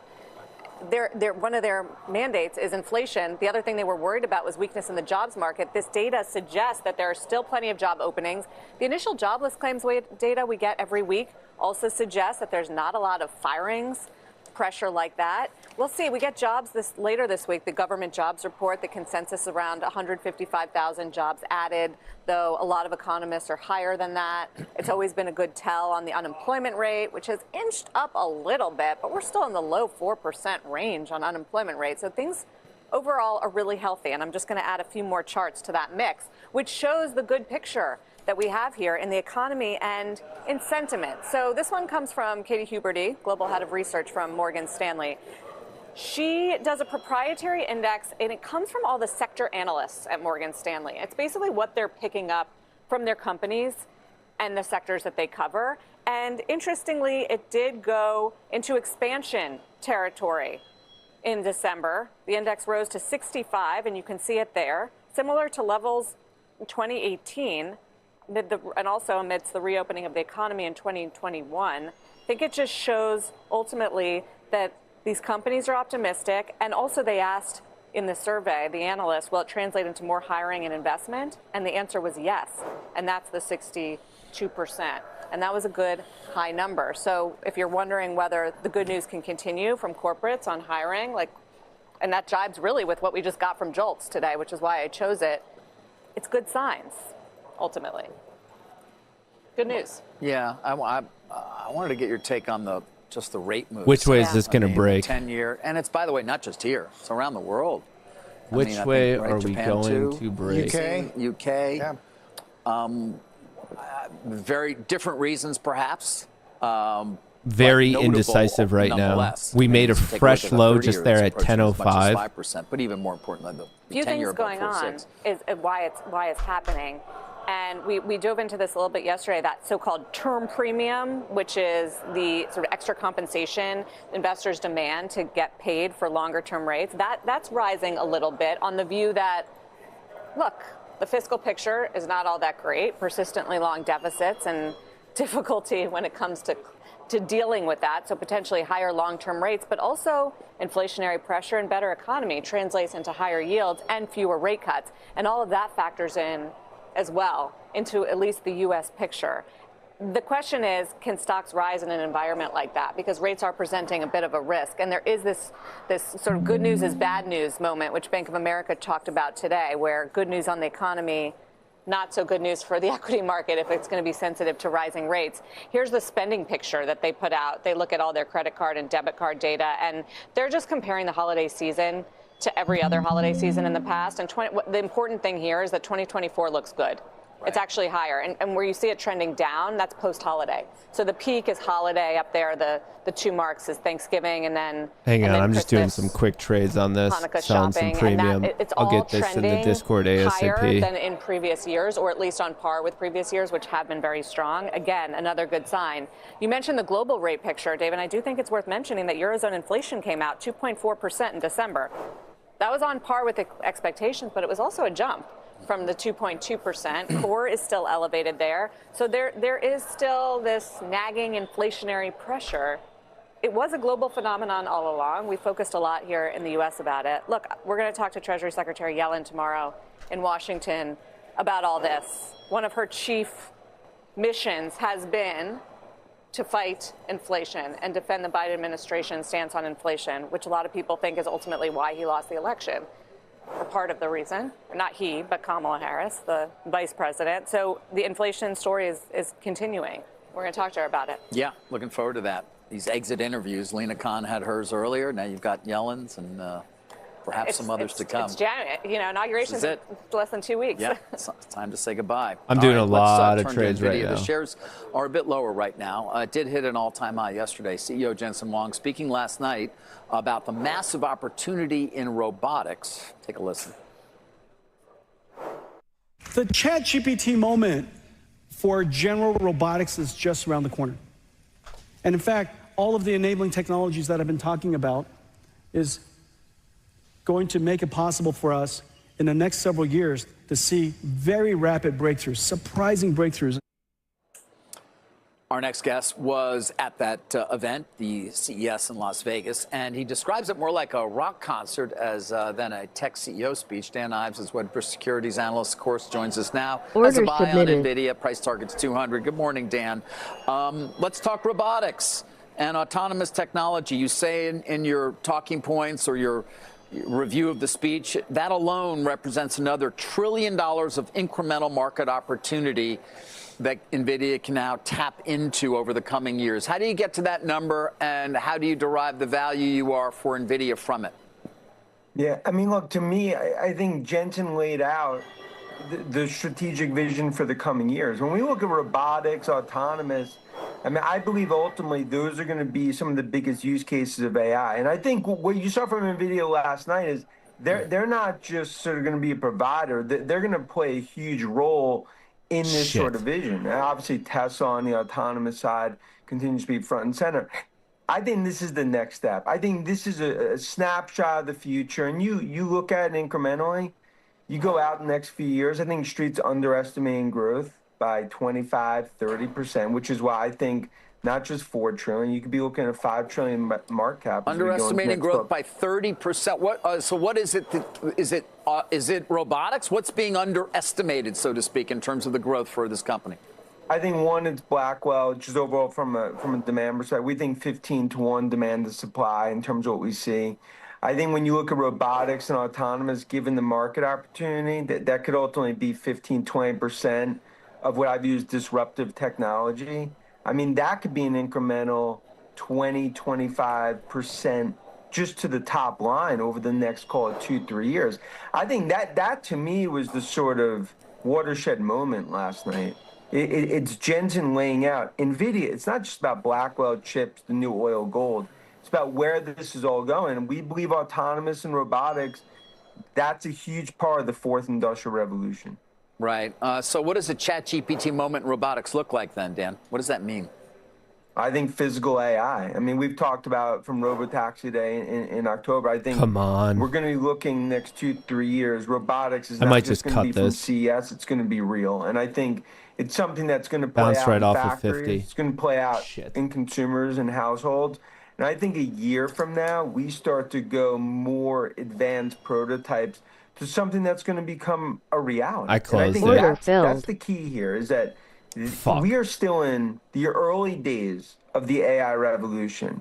I could get back into it, but I don't know. I mean, it's NVIDIA's world. Everyone else is paying rent. That was a flex the muscles moment from The Godfather last night. What about what I was just talking about, Dan, which is higher yields? And the fact that all those stocks are down today. I know you're excited about the fundamentals and the innovation here, but does it make you question valuations when we are seeing a rate move like this on some of those ideas? No, look, and that's the push and pull, and I get it. But my view, Sarah, is that we have $2 trillion of AI capex next 3 years. And even when you look at tech, look at Microsoft just going to 80, from 44, basically doubling their capex. You look at numbers, you could say valuation, but I think it goes back to, I think earnings and ultimately top line growth for tech is being massively underestimated into the next year or two. And that's where the growth is. This revolution is not going to be stopped in a 10, 20 bit move on the 10-year.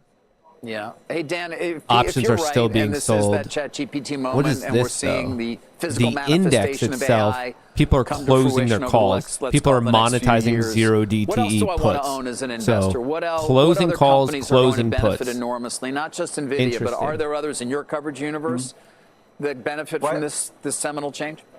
I think front and center is going to be Tesla when it comes to Optimus. We've talked about, I mean, that's not even valued here. And then I think it's going to be the software players that play in here. I think Palantir is going to play into robotics. Potential breakdown I think a lot of the traditional on this software recovery names are going to more and more focus on this. And look, Microsoft, Amazon, Google, especially with Khan done at the FTC, they're not just going to sit around. M&A is going to accelerate. You will see big tech going after robotics in 2025.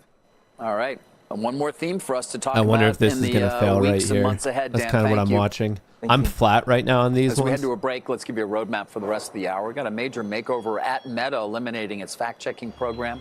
It's shifting to a model that's similar to Elon Musk's X platform. Order and filled. Also adding a surprising new board member. Plus, could adding cryptos to your 401k plan help boost your returns? Some new strategies that employees might take to maximize their retirement plans this year. And the CEO of U.S. Steel joins us after filing that lawsuit against the government for blocking its deal with Japan's Nippon Steel and another lawsuit against Cleveland Cliffs. Big show still ahead. Squawk on the Street. We'll be right back after a quick break. Don't go anywhere. Order submitted. All right, we're done with that. Whew.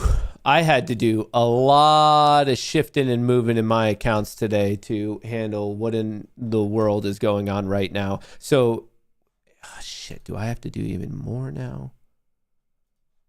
SPX, hang on. We're getting to the bottom of it. Like I said, this is where things get dangerous. Like I am kind of anticipating 5940 to be support. But if that breaks and holds, we're kind of talking about another $2 flush in the SPY. So I'm watching this very closely. Like I said, could be support. All I can tell you is from an options perspective and from a charting perspective, 5940 is very important. And so is this upside one. Remember, I gave you the bull scenario. I gave you the bear scenario. It looks like we're closer for the bear scenario to playing out than anything else. Now, if you're in the Discord, I sold premium and I updated all of my swing plays. So please check that in the Discord. And then for you on stream right now, here's where I'm at. I've done 2 trades today. So I'm already kind of breaking one of my rules. Where I try to only do 2 trades a day. I basically got stopped out at break even, a slight gain of 150 per account. I'm just trying to catch one nice flush because like in my bones, I feel like it is coming. But I'm just being a little bit too slow to cover it back. Like when things are in the short term are going against me. So basically I'm refusing to go red once it goes X percentage, X movement in my favor. So at least I'm holding to that. I'm not trading the best just because these ranges are a bit wider. And obviously I'm like trying to not lose money. Now, if I held even my original trade, I think I would be good at this point. So, but now I'm in a situation where I'm breaking one of my other rules where I really should only be trading 2 times a day. That was kind of like a new rule I instilled in myself. So if this breaks the low, I'm automatically setting a break even. Like I shouldn't be in this trade to begin with. So there's no reason for me to really risk anything. So I'm watching this closely. This isn't necessarily my profit target all the way down there. It's my max profit target. So if it hits, I'm obviously stoked. But I'm going to be watching this for sure. Or I could just take this money and move on with my fucking life. That's also a crazy suggestion that could potentially work here. Just literally take this money. I don't know. I think I'm on the right side because I'm watching what's happening here. Obviously, I'm trying to play it down to SPX at 5940, which should be enough for me to get this fill. Like I've identified a key level that I feel very strongly about. We're breaking down below. Oh, dude, that's the one play I didn't put on yet. How do I want to manage this?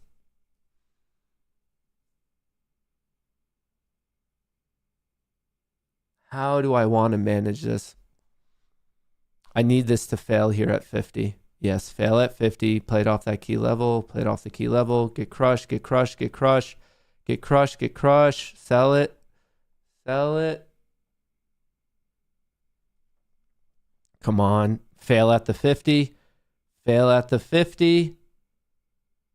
Fall back over. Take out 35. And then flush right to my target. Come on. You could do it. Failed at the 50. Kind of a double top that we saw here. Come on, break this. Break 34. Break 34. Nope. Shit.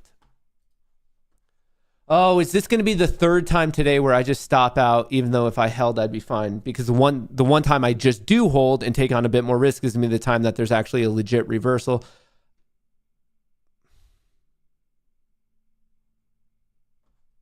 fuck?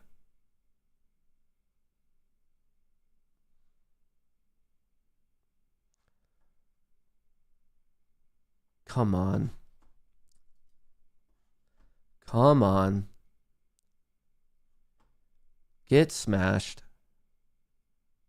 Get smashed. I just need it. If it takes out 39, I think my odds increase. Obviously, there's no such thing as a guarantee, but if this takes out 37, 39, somewhere in this recent where this like upswing started, I think I should be good. Am I fighting?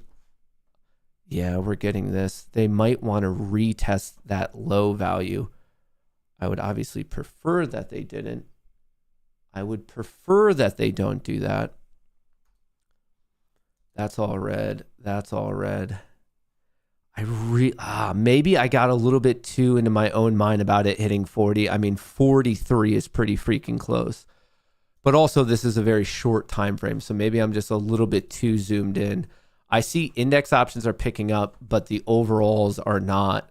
The Mag 7 isn't. The equities aren't. So this little bit of reprieve right now, if I had to guess, is puts being monetized. It's puts being monetized and some calls being purchased. Not many calls, though. It's more so puts being closed out right here. If there's another flurry of put purchasing, I should be golden. But we'll find out. We'll freaking find out. Come on. Like I said, I'm looking for 5,940 to get tagged on SPX. That's a key options level that I'm expecting to be tested. But when you expect, you're kind of like plus or minus a couple points, like that's close enough because this isn't like an exact science. And right now, I'm getting to the point now of gambling rather than trading. I'm getting to the point of gambling rather than actual trading. Come on. Which way? The flow, once again, puts are being closed. Puts are being monetized on this drop into that key level. I'm just wondering if we're actually going to legitimately test said key level. SPY is retesting that low from yesterday that we broke below. I'm wondering if this is going to fail. Here's SPX. I just need to know how big is this pop going to be? How big is this pop going to be? With respect to futures, regardless of how this trade goes, this is my last trade of the day. I'm already trading one more time than I should just because my first two were scratch and that was silly of me, but I should stop after this trade. So I'm going to hold myself to it. If this is green, red, does not matter how green, does not matter how red. It could be a neutral play. No matter what, this is my last futures trade, which I'm slightly underwater on right now. But I do think that this flow is going to tilt because what I'm seeing is we're seeing puts being monetized. When they stop monetizing these puts, if new put players come back in, that's going to lead us to a new intraday low. And it might be happening right here at this test of yesterday's low. So I don't know. Maybe it's visions of grandeur.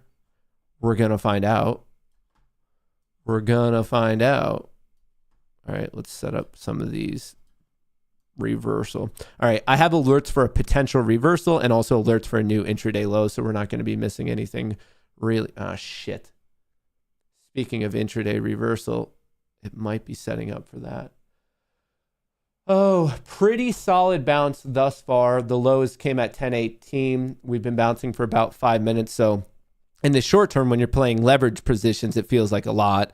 If you're playing the appropriate size, it just feels like it's chopped, not doing anything. So I think sometimes, like I'm doing right now, when you play a little bit too much size, you get maybe a bit over concerned with even the smallest of movements. But then again, a small movement in your favor feels awesome. So it's a sword that cuts both ways. You live by leverage, you die by leverage. You live by leverage, you die by leverage for sure. Tesla losing 400, NVIDIA's at 145. Honestly, I kind of need to watch the 1 minute on this stuff. Are we going to reverse? Yeah. Strong 10-18 bounce. It's just, will it lead to, yeah, options. Jesus.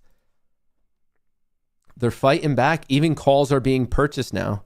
This is for the index. Did I mess this up? Here's for the Mag 7. So telling a different story there. The index is stronger. The direct bets on SPY are showing a bit more strength than the things that make up the SPY. You could see puts are not being monetized on the Mag 7. They're just flat. So they're not buying puts. There was a little bit of call buying coming in, but even now that's kind of flat. So there's clearly a disconnect. Once again, direct bets on the index are skyrocketing while bets on the underlying are not moving. I do not like that mismatch. Makes it difficult because one's going to end up proving to be right and one's going to end up proving to be wrong. And I kind of just generally assume I'm on the wrong side. Fuck, this is a strong reversal. Definitely got some wide range today, folks. Got some wide range today. Whippy. I'm curious how big. So basically, we sold off pretty hard, and now we have about 10 minutes of bouncing. If we reverse here, we still clearly have lower highs, lower lows, but obviously we might be making a test back up for, I don't know, maybe the Qs are coming up to their low value, maybe the SPY is going back up to its closing value. Curious to see how this really goes. Curious to see. My position's underwater by about 50 points, which I am not a fan of. Basically giving back my gains from yesterday on this one. So if I close right now, I'd be net on the week, which the way this is going seems like a smart play, but I was just hoping for a reversal. I mean, this was not good news, and it wasn't necessarily bullishness stepping in. It was people just like, cool, my puts work, time to collect my money. So that's kind of keeping me in, which is a little bit of hopium if I'm being honest. But also I think it's a read, but all that really matters is price action. So as much as I have an idea of what that news means, it doesn't really matter. What matters is price. What matters is your risk, which matters is your reward. And I just need to be cognizant of if I'm going on tilt or not. I've already committed this is going to be my last trade of the day because I'm not liking my performance already. So just to like try to protect myself from myself, but I'm seeing if I'm still just reading this right. Like if this is just like that little like dead cat bounce and then we end up going down again. Cause I don't know, as much as I would feel stupid of if this keeps going on the other side, we haven't really bounced that strong. So if it's just a little bit of a 9-minute bounce and then we collapse anyway, like whatever. I'd feel as stupid not catching the dead cat here. I'd feel as stupid. What are we doing? Our options turning. So Mag 7 just started to turn a little bit, a slight drift to the upside, but what was strong was the actual index. So I hate these days where there's a big mismatch between how people are playing the underlyings and the index themselves, but the index, massive pump from 10:18 till 10:27, so 10 minutes of pump, while the underlyings themselves did not get any pump. In fact, they're actually starting to turn the other way. So this might be what I'm looking for because NVIDIA just made a new intraday low. Tesla's turning. This might be the exact turn I was looking for. Come on.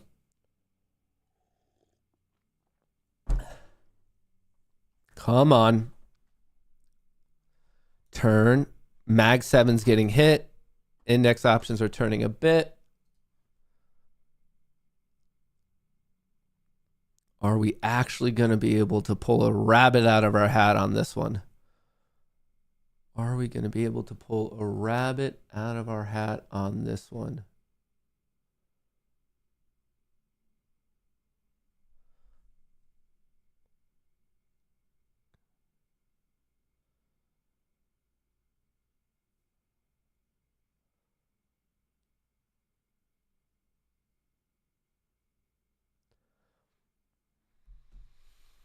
Come on. Which way are we breaking? Is this just like a little bit of hopium for me, or are we actually legitimately turning? That is my focus. Are we actually legitimately turning?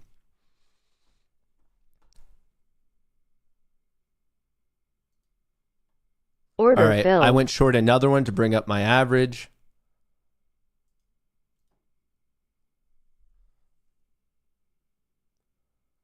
Hang on, I need to do some math.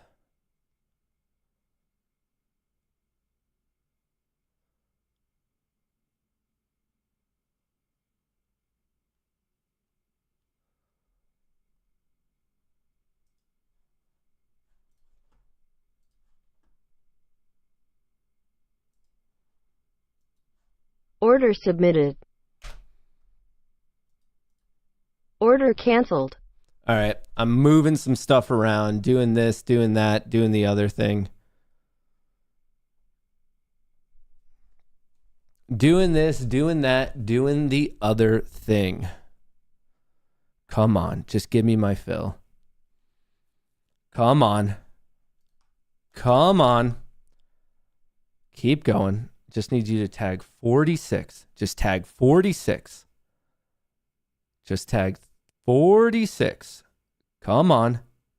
Come on. Let's go. Come on. Come on. Come on. Shit. Bounce off of 50. Come on, just tag. Slight push. Slight push. You can do it. Order filled. There we fucking go, you losers. 37.5K locked in, 1.5K on 25 different accounts. I believe that answer is 37.5K. Xavier, coping at this point? Oh, I'm coping? Oh, I'm coping? Me. Mr. just locked in $37,500 reading this market better than you could read a book, and I'm coping? Dude, if this is coping, I'm going to cope all day. I'll cope on Mondays. I'll cope on Tuesdays. I'll cope on Wednesdays. I'll cope all over your mom if this is what coping is. Fucking cope. Say that to my trading account. Say it to my trading account. Coping. Coping. I laugh at your statement. I stand corrected. Yeah, we're just fucking around. It's always fun to have. Look at every account is, well, my Apex accounts are all over 70K now, which means they started with 50K. So I'm up 21K. And then my Tradeify accounts all started with 100 and they're up 3.5. But like I said, that was I have to get out. I need to protect myself from myself. Wait, it says that a position's open. Let me just make sure I don't have any positions open. Dude, just admit it. I'm the best trader. Sounds awesome. Can I cope too? That's funny. I'm shutting this down. Like I said, I traded one more time than I should have anyway. And I'm taking my profit and moving on with my life. I just want to make sure I actually don't have any open positions. Order filled. All right, let me just double check. Positions, none. Okay, I'm shutting down. But just for you guys, you saw the trades in real time. I made about $37,000, 25 accounts at 1.5K each. So crushing it. And today is I think it's my final day trading on Apex for another payout. So I think I'm going to get another $40,000 request in today. I'll keep you posted on that. But like I said, I am my own worst enemy, which is why I cry in the shower. I need to shut this down to stop myself from trading. I'm already trading, like over trading. So I just got to chill. There is one interesting play I was thinking about though. 80. I was thinking about throwing another premium play on.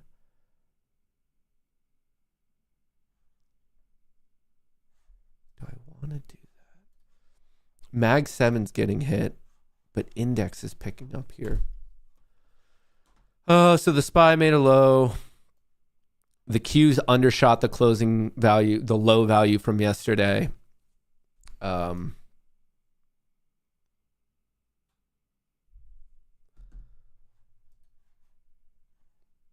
NVIDIA's getting hit. Tesla's getting hit.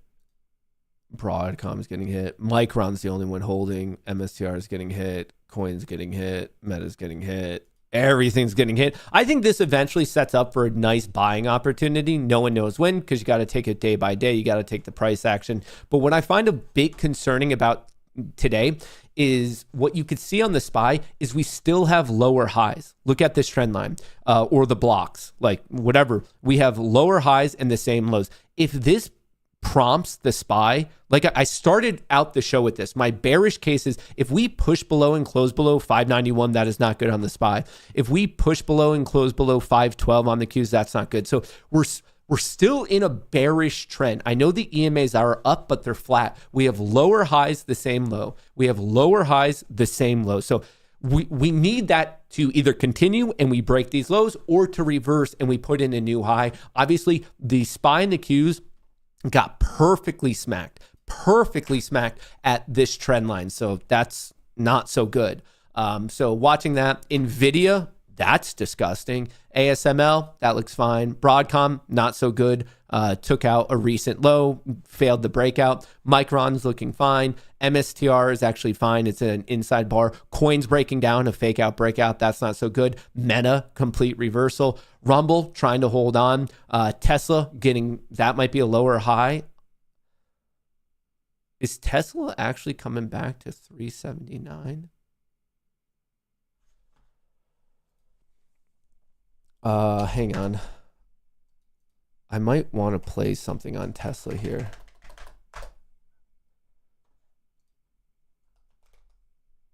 Hang on. Hold your freaking horses. Everyone, if you have a horse around you, I ask that you please hold it. I ask that you kindly hold said horse.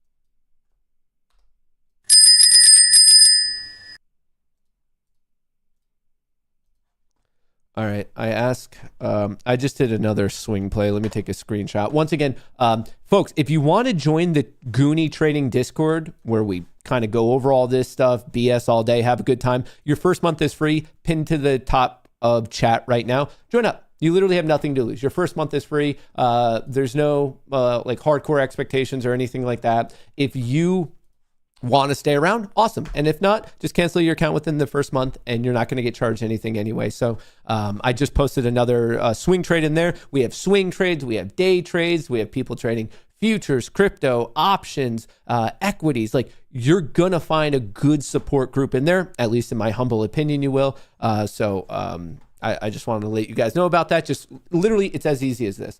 You're going to see pinned to the top of chat in the description of the video, you're going to be brought to this page. This page is how you sign up for Locals as a supporter, which is a premium member, and it's free if you put in the promo code Goonie. So just come to this page, or if you're already a member of Locals, upgrade to a supporter, and when you're doing it, just make sure you use that promo code Goonie. But anyway, this is a free month. It's a free month, and what it's going to look like as soon as you're in, it's going to look like this. And to get into the Discord, there's a giant Discord button right here, or go to the second pinned message and you'll find the link for the Discord. If you have any issues, email me, media@matthewkors.com.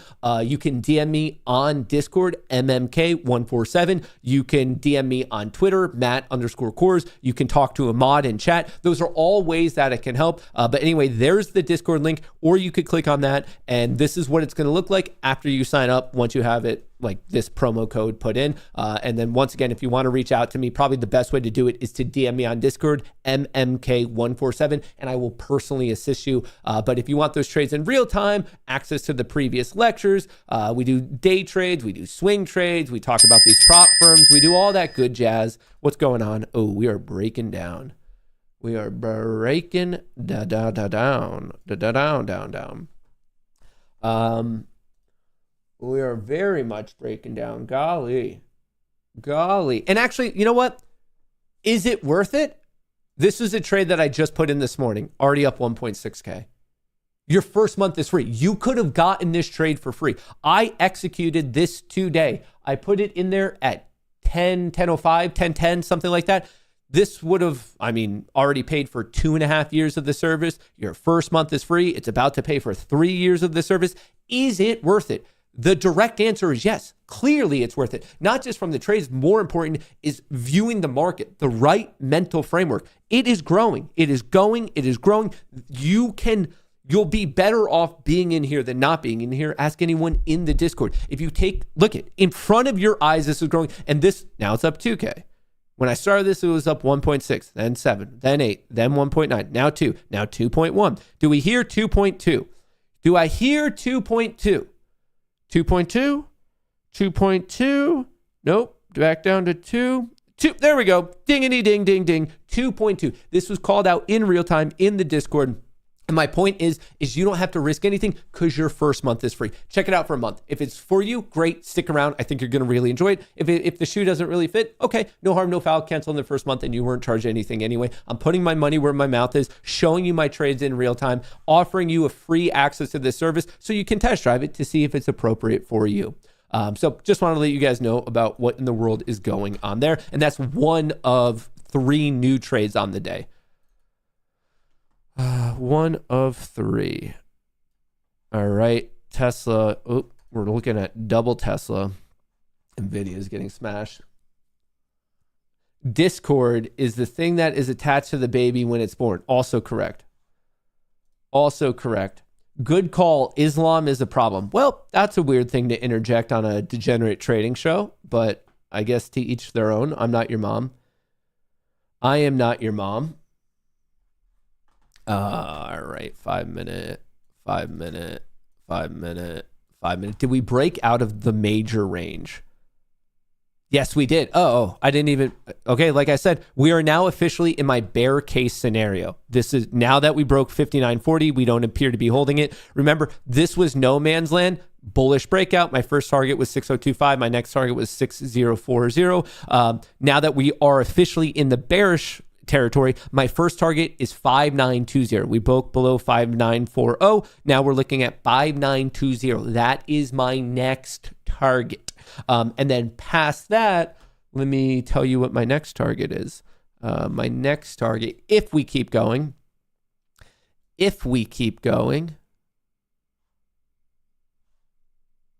probably right above 5,900, maybe like 5,905 would be my next target. But generally these first targets play a lot more influence. So I'll tell you better at this level, but my first target right now is 5920. The options flow is pretty freaking bearish. I would not be fighting this trend right now. If I were you guys, this is not an opportunity to buy the dip because no one else is. And unless you're a secret billionaire, you're not going to influence the market, but no one's buying the dip. The Mag 7's getting crushed. And even this put covering, remember, this wasn't bullish. This was people, it was a little bit bullish. I shouldn't say that. There was some call buying, but look, they were already monetized. Most of the 0DTs were already monetized. Then people started buying puts again. And if there's another wave of put buying, we're just going to keep going. And I want to see what Captain Condor was doing here. Captain Condor is kind of getting blown out right now. That's not good because if Captain Condor drops this, deltas are going to be removed from the system. Positive deltas will be removed, and then that sets up a flush to potentially 5,880. 5,880 would be my third target. 5,920, 5,905, 5,880. Those are my targets in order. Like profit target 1, profit target 2, profit target 3. That's how I'd be looking at it. 1, 2, 3, exactly in that order. Here, I'll move it up so you guys could see it a little better. 5,920, 5,905, 5,880. That isn't, I didn't realize that was another key gamma zone we had all the way down there. Yeah. 5,925. So these are some long puts. That's kind of a part of the reason where my first target's coming from, because you have this put credit spread that's cracked. This guy is now underwater on this. Remember, a put credit spread is bullish. They wanted it above it. They got screwed. There's now these long puts to 5,925. And I think a slight various other things are coming into play of why this is my first target, a little bit past it. And then from there, there's clear sailing all the way down. If this does not hold right here, this first target, which it's tough to say if it will or won't hold. It's more of like, hey, we just got to watch. But if it doesn't hold, don't be surprised. Here, I'm going to move this target to halfway in between because I know serious stuff is going on at the 50s. at 05s and then also at 100. So just basically, I'm moving that target down a little bit. So target 1, main target. Target 2, very important. And then if that doesn't hold, I think we flush to the next gamma node, which is right here. You can see it all the way down here. This guy sold 6.4 thousand contracts at 5,880. It's all the way down there. Cool. And the options flow has flattened out a wee bit on the index, but still pretty freaking weak on the Mag 7. So watching this, if it reverses above 594.56, maybe we reverse on the day. I think that's improbable, but still something to consider. And then on the Qs, it would be 521.87. We've seen crazier stuff, so I just want to call it out because I think whenever you approach the market, you should never be all in bullish. You should never be all in bearish. You should have a bull case and a bear case and play whichever one you think is more according. And right now, the fact that we broke this important support at 5,940, and we don't really seem to be showing much hope of recovering back above it, I'm looking at 5,920. That's my next key level. So I'd be watching that clearly. NVIDIA is getting hit. Tesla's getting hit. MSTR is down 9%. Coin 7.4. Jesus. How are my positions looking? I'm up 69% on the premium I sold. So my day is, I think my day's over, kind of. The only other thing I really have to do is request all those payouts from Apex. And I can't do that until the market closes tonight. So I think my Tuesday's kind of locked in. Looking at the recent options volume, this is getting crushed right now. I'm telling you, folks, I am not seeing bulls enter the option structure right now. I'm just not. So be careful. Be careful on that.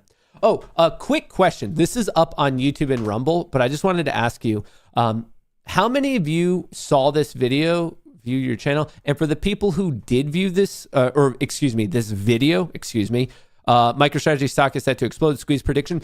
This is kind of like a daily market breakdown. Do you guys enjoy those videos the best? Or do you more so enjoy just kind of strategy breakdown videos?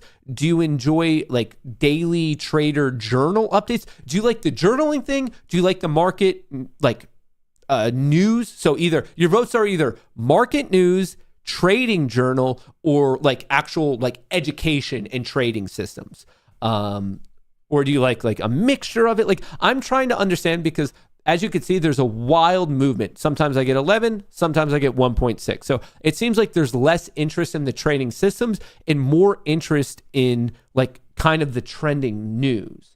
So I kind of want to ask you guys which ones you like best. What's happening right now? Oh, fresh lows. Ooh. Coming up to my first target. Profit target number 1. We're making a beeline for it. All right, we obviously don't need those anymore. All right, profit target 1, 2, 3. Easy peasy lemon squeezy. A bit of everything. Did not watch. Thought it was a bad squeeze video. Mix. I like to learn options, trading systems, education. So I always get that you guys always say education and systems, but I don't know if it doesn't promote it to you, but those actually end up underperforming. So maybe it's the way I do it. Maybe I just talk in a way that you guys absolutely hate. I prefer your OnlyFans videos personally. Well, that's fair. I obviously know that those are, that kind of goes without question in all reality. The 4 hours breaking down. Jeez. Jeez. We're getting smashed today, Tonto. Smashed today. Flow alert. Now even the index that had a bit of strength is getting a marked. Jeez, we're selling. We're going down like a Diddy party, if you know what I mean. We got this downside gap fill. The SPY is officially breaking this 50 EMA. That's no bueno. The Qs are coming to a key level at 516. Obviously, resistance, support, resistance, breakthrough. So 516 is key on the SPY on the Qs, and then 590 is key on the SPY. So watch 590 on the SPY and watch we're 50 cents away and then about 75 cents away on the Qs from like key daily levels. It's the eyebrows. I understand. I can't even blame you. I can't. What's a Diddy party? If you have to ask, you can't afford it. If you have to ask, you can't afford it.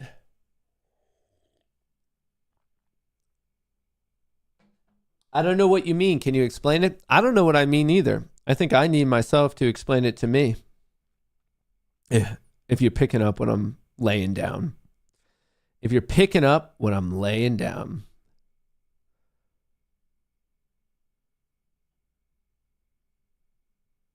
$20.24 done.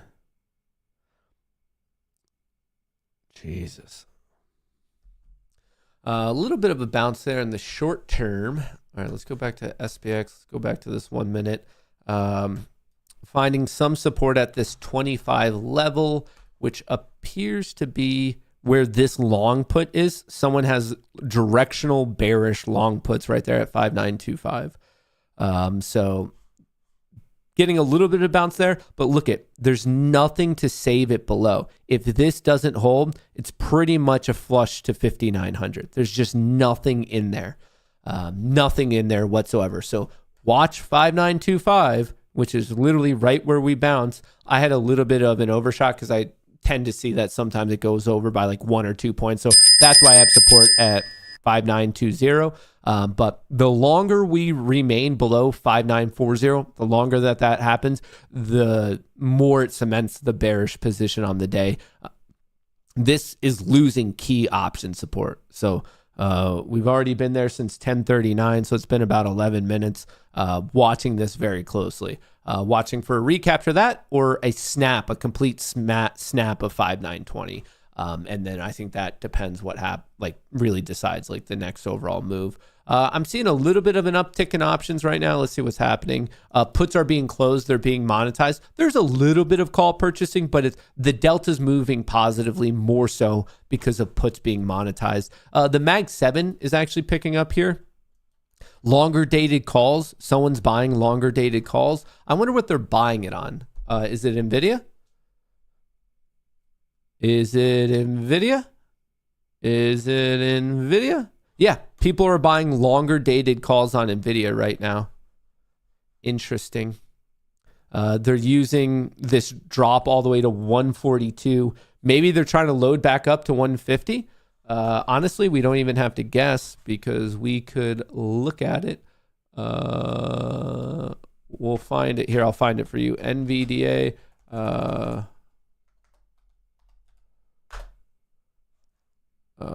All right. So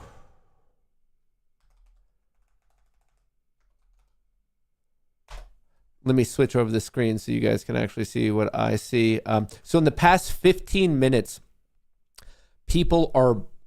there's transactions on the 140 calls. So people are trading the 140 calls for next expiration. And then for this Friday, in the past 15 minutes, they're getting the 145s and the 150s. So a lot of volume trading at the 150s on NVIDIA for January 10th. And then also a decent amount on the 145s, a little bit for next week. But for next week especially, and once again, this is just the past 15 minutes worth of volume. A lot of people targeting the calls on 140. So I guess the fact that the deltas are picking up, they're buying those calls. So that's a bit of a safer play. And once again, that's for next week. But for this week, in the past 15 minutes, they're targeting the 145s and they're targeting the 150s. What happens if we just look at... Okay, so long calls for this week, once again, up to 145, 146. A lot of sold calls, not much confidence in this going above 149. Once again, a lot of sold calls when it's on the bottom side of the x-axis, that's selling. When it's on the top side, that's buying with respect to volume. For next week, some selling the 145s, so that's not the most bullish. I thought it would be buying the 145. So they're targeting 145, but it's selling there. And then they sold the 150. So actually in the next 3 expirations, January 10th, 17th, and 24th, I'm not seeing much bullish flow on NVIDIA right now. We could look at, I know some people are interested in Tesla. Oh, same thing. They are buying puts, in the money puts, and selling out of the money calls. So that's another one that we're not seeing much bullishness on. What about Meta? We know, and these okay. They bought 610. What's breaking? I just got an alert. What's happening? Calls are going crazy there. Potential short-term reversal, but in reality, I don't like that alert. I care more about this 1025 high and obviously the 1045 low. We're getting a bit of a reversion right now. Let me show you what's happening. The delta's picking up once again. But to know how bullish or bearish it is, that's where we have to break it down. So I think we're seeing a bit of a reprieve because there is some call buying in some of these tech names. Let's go through and see which other ones are being impacted.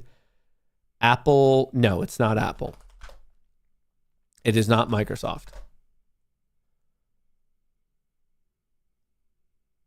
It's a little bit of Tesla. There's puts are being closed out and calls are being purchased on Tesla as it dipped to 392.50. Meta got a big pop right there at 1050. Huge pop. That's the orange vertical bar. NVIDIA. So a little bit of Tesla, quite a bit of Meta. And NVIDIA as well. So once again, this is dip buying. It's not absurdly bullish. It's just the puts stop being aggressive and we see some call buyers, longer duration, not for this Friday, but longer duration call buyers coming in. So something of note, there is a little bit of this bounce at 1047. It's not that convincing of a bounce to me yet, especially because, well, okay, that's a little bit more interesting. It did recapture this key options level I was paying attention to. So I want to watch this to see if it's faded pretty hard or not, or are call buyers going to step in? We see the start of them stepping in, but the way we saw it also this morning, they got faded pretty hard. We saw a little bit of it coming in between 1020, 1027, faded pretty hard. So this is a bit different. It's a bit more dramatic, but that's also because we're getting to midday. So the impact of what they're doing is more measurable. Like it's just when there's less liquidity, it takes less money to have crazy movements. But remember this move right here, completely faded. So with it, you kind of have to watch. I mean, overall, bearish, bearish, bearish, bearish, bearish, bearish, bearish, bearish.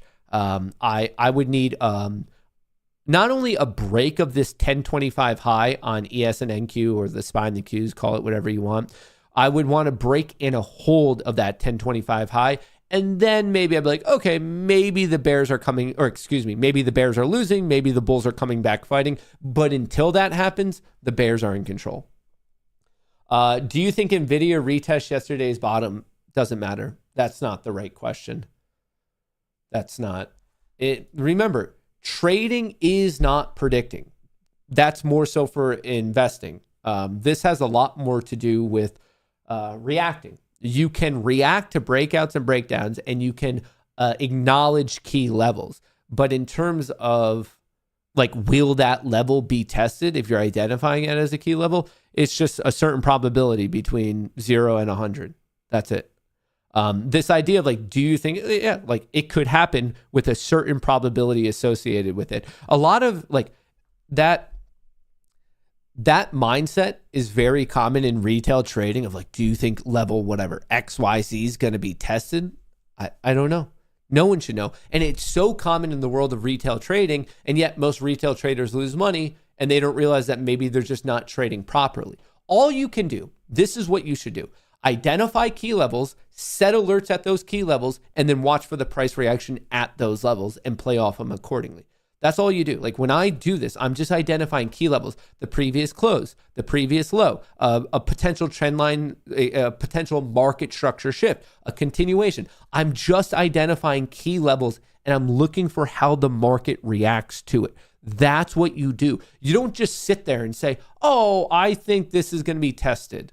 I don't know. Are we breaking down or are we breaking out? I don't know. Is that a key level or is it not a key level? You shouldn't be there predicting. What you should do is draw out your levels, wait for the market to get to any of those said levels and then see how it reacts to it and decide if you like the current risk to reward setup. Are you on the right side of the trend or are you on the wrong side of the trend? It's just not how you do it. Trading isn't predictable, says the guy that released a prediction video 12 hours ago. No, that's not necessarily true. It's predictable with a certain set of odds. See, that's like a lot of people don't understand that many aspects of life, but not to get too philosophical, so we'll keep it to the market. It's just probabilistic. You're thinking of it in odds, and a lot of people try to think about it in binary. So even there, trading isn't predictable, posted by, I guess your name is Az. I can already tell you don't look at the market right. There's certain odds associated with any situation, and then those odds decrease and increase when you're looking at what you identify as key levels. But just to sit there and act as if it's a binary of like, oh, we're going to test this. Oh, we're going to test that. Yeah, you might test that. You might not test it with a certain set of odds associated with it. Like many things in life, you have odds of event XYZ playing out. And if you like the odds and the risk reward associated with those odds, then have at it. And if you don't know the odds, if you don't know the risk reward, you shouldn't be playing at all. But this idea of predicting, no, it's a risk reward setup. For example, you would not, if you're playing blackjack, I think this is a good metaphor. If you're playing blackjack, you don't predict the next card coming out. That would be a silly prediction. But you might like the odds setup because maybe you're a card counter and you know that the count is stacked in your favor. So you're going to bet more based on the current environment. So like, I think that makes sense there. You don't predict the next card, but you like the odds of the overall environment. So it's either worth it to bet more or to not bet at all or to bet less. And that's what you're applying to it. It's the probabilistic view of what's currently going on. So the way I'm saying you would react to key levels of support and resistance, that's the same thing of measuring the count in, if you're a card counter in blackjack. Is the count high? Is it low? Is it neutral? So as the environment develops, as you're testing these key levels or not, you then have a rough probability of how you think it's going to play out. And then you look at the risk reward situation and you decide to take your shot or not. But you would never sit there and predict, oh, I think an ace is coming out next. That's just a stupid way to do it. And I think this is the difference between like the furu guru thing of like, this is gonna explode. And then there's no math or reasoning behind it. They're just in it and they hope that they're right. And they're going to be as right as they are wrong. Because if you're not doing anything, you generically have like a 50-50 probability. But I think there needs to be a gigantic framework shift in how retail traders approach the market, because at any given situation, you have a certain odds of playing it out. So when people are quote unquote predicting, they should be doing that when the odds are increasing. Be like, okay, yesterday we had these amount of odds of event, whatever, Z playing out, but now the odds are higher and the odds go in your favor or out of your favor. And as they're increasing and increasing and increasing, that could quote unquote be your prediction, but at least you have something quantifiable, empirical behind it rather than just like these gut feels. Like if you're just going off of gut, you're gonna lose. It's only a matter of time. If you're just randomly buying and selling and you have no idea of the math behind what we're doing, you're gonna get crushed. 76% chance that we close below 59,537. Dustin Howard, that's exactly right.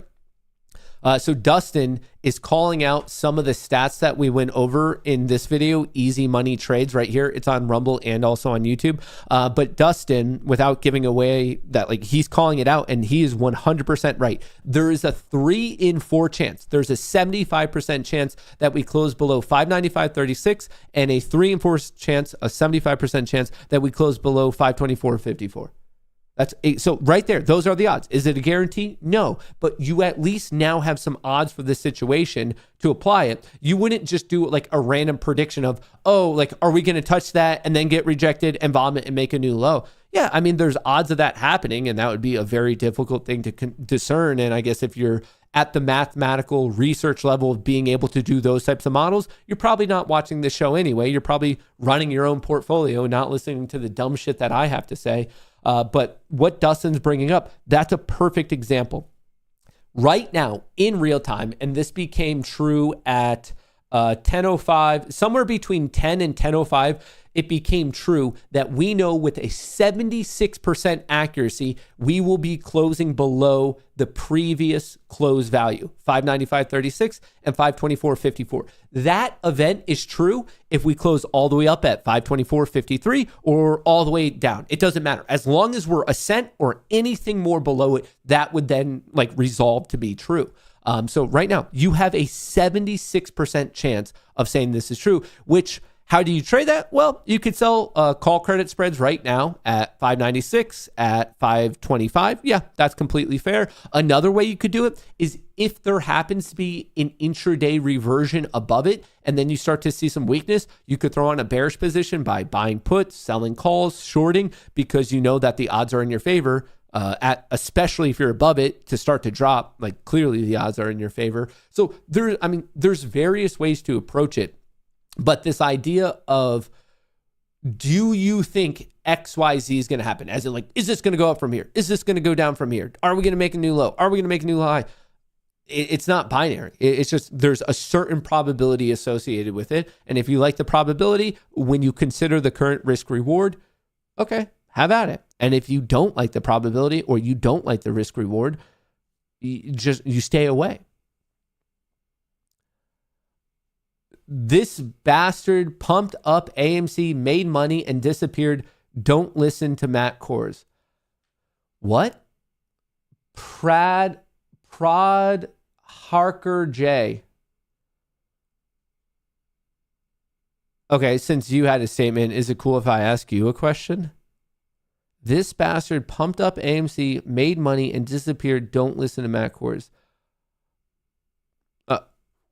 Quick question. Really, really quick question. And I think I could see how you might take this the wrong way, but I really hope you know that, like, I don't want you to take this the wrong way. I just want you to take it as like an earnest question, and feel free to just give me a quick, like, yes or no. And please, please, please understand that I don't mean this maliciously. It's just like one quick question. Are you retarded?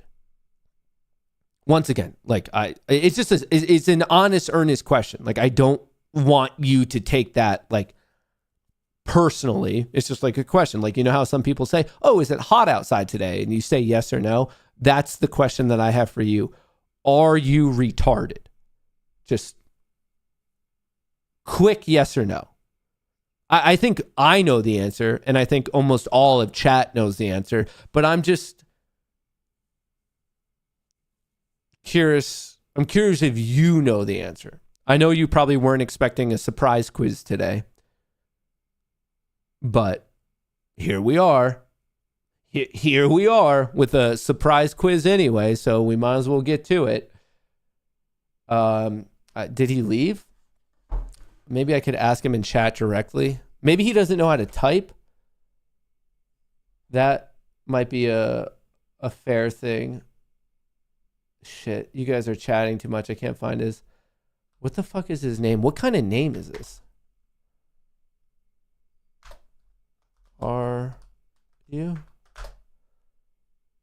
I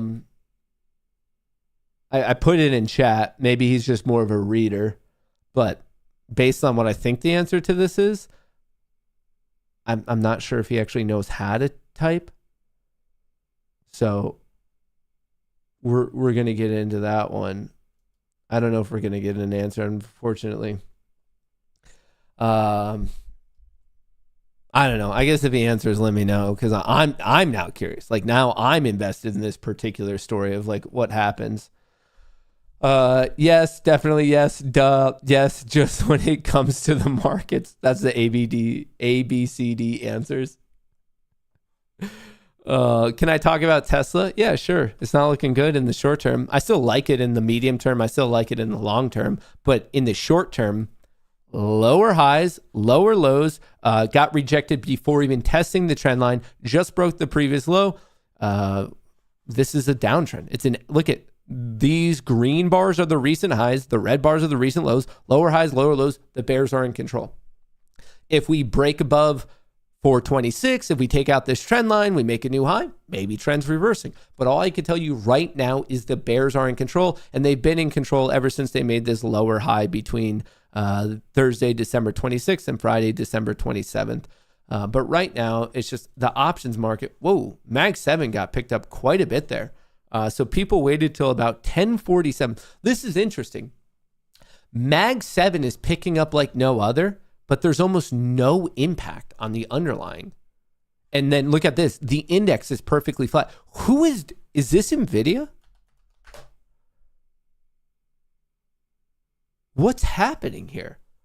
Someone out there is buying a ton of calls on NVIDIA. It's just ripping, and yet NVIDIA's price is not moving. So this tells me that they might not be opening calls. This positive delta might be from them having calls that they sold and now they're monetizing it. Because remember, if they sold calls as the initial position, they have to buy it back to close it out, or they could let it expire. And the fact that we're not moving at all, and actually we could like really get into this, we could kind of figure it out. NVIDIA, we're going to look at the volume. MBS, rain. Let's look at the volume over the past 15 minutes. So that's the volume. What I wanted, hang on, because we don't know if that's long or short, so I need to switch to vol BS. So it's actually the volume long, some of these 146s, but I'm still overall seeing these sold calls. Remember, if the yellow zones are down, that's selling calls, not buying calls. So my initial knee-jerk reaction, just trying to like put together some of these pieces, the fact that the delta is moving so positively in NVIDIA, but yet price is not doing anything, I think either price is out of nowhere going to explode back up.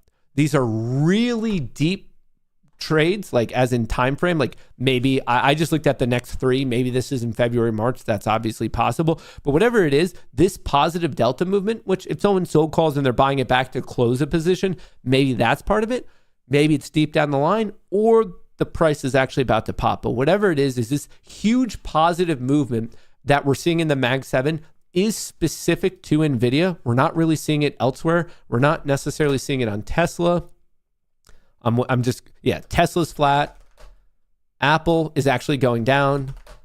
Microsoft is actually going down. It is very specific to NVIDIA, and yet NVIDIA is remaining like flat. It's not doing anything. So this is not that classic bullish aggression that you like would expect to see. In fact, look at NVIDIA. It's as flat as could be. So it's either very far dated and not really impacting it right now. It's maybe just sold calls that they're now monetizing because we did drop, which is probably the most likely case. Or the price is about to explode and we're all missing out on a great opportunity. Those are probably the three most common cases of what could be happening. Trump announced new data centers in the USA. Matt, you should have a link these AMC guys can call into. They should. I mean, they need mental help. Not only are they incredibly intellectually stupid, but now they're also poor. Like they blew out their money and they're refusing to do anything to like improve their situation. It's kind of sad. But it's always so interesting to me when someone says something like that. Like, first of all, obviously I never disappeared. I think the most days I've ever taken off is like 2 to 3 days. So I never disappeared. I didn't make money on AMC. And this idea of like pumping it, I mean, that's kind of a vague term of what you mean. But I mean, I was the first person to say, this is not an investment, ride the trend. As long as the trend's intact, stay in it. And that's kind of what I say about everything anyway. I'm like, ride the trend, ride the trend, ride the trend. I think there was good reason to be excited because there was a legit like short squeeze. We all saw it. It went up 95% in one day. A lot of people made a lot of money. So if it's called pumping it by covering real legitimate news, that was right. And then also covering real legitimate news in the sense of it's a trade, not an investment. And also talking about how Ape is backdoor dilution and how Adam Aaron is now screwing it over. I don't know what to tell people. Like it's just when you're right the entire time for the upswing, the downswing, and then also just the blowing up of the company. What I get, if that's pumping it, that's pumping it. I don't know. Ride the trend like you did. I did not. And I've made a lot of videos on it. I think I was too close to it to And like, there were other things, I guess, in consideration of like, I knew that there was a lot of backlash, but I wish I followed my own rules. I'll be the first one to admit it. I mean, we've talked about that extensively. I wish I was like, nope, I think it's breaking down. In fact, not only do I wish I got out, I wish I shorted it. I've said this. I wish I rode it to the upside. I wish I rode it to the downside. I could have cleared multiple millions. But I think myself, I got a little bit too close to the craziness of the community and thought that they were onto something. And now in hindsight, I realized that like they have room temperature IQs, and the people who thought they knew about the market and knew what was going on and were going to take on the system, dude, they could barely get out of middle school. So obviously with hindsight bias, things are more clear, but no, I didn't play it well. I wish I did. I very much wish I did. What was your AMC position? I mean, dude, I had shares, I had calls, I had puts, I had it all. I had it all. And it all ended horribly. Matt lost hundreds of thousands of dollars on AMC. Thank you for the reminder. I love thinking about it. Like, you know, whenever I have such a good day and I'm like, dude, I'm crushing it. And I'm like, oh yeah, remember you lost like $700,000 on AMC. I appreciate that. Thank you. Thank you so much. I love thinking about it. It's super fun for me. I love understanding that I lost an immense net wealth, and here I am now. Based on the amount of times I've been accused of selling out, I might as well have just sold out. It's kind of funny. I get accused of selling out and I never did, and it cost me a lot of money. And then Trey never got accused of selling out, and then he publicly admitted to it and he made $1 million, and then he lost it because he got addicted to like steroids or something. Like, it's so backward. Like, I just wish I did it. Like, I mean this very honestly. I wish at the peak, when I thought the trend was changing, I wish I locked in all the money, told it, and then shorted it all, made a video, told all these people I'm here to make money, I don't give a fuck what you say, and rode into the sunset with my millions of dollars. I would not give a shit. But here we are.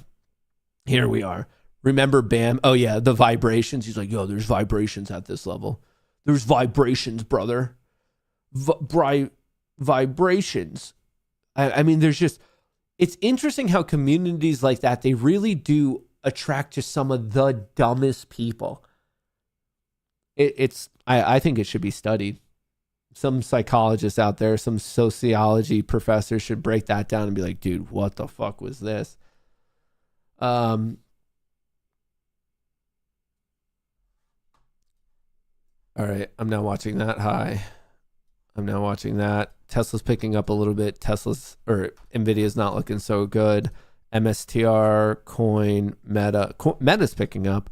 RUM's picking up as well. Like I said, Tesla kind of going flat now. NVIDIA's not so good. ASML try to pick up. Microsoft intraday low. Apple's not looking so hot either. Dude, everything is red. Palantir's down 5%. And like, dude, things are getting goosed right now, folks. Goosed. Even bonds are getting cracked. They're down to 86. Solana, dude. If Apple starts to go, so this was, as of market open, the world's biggest company.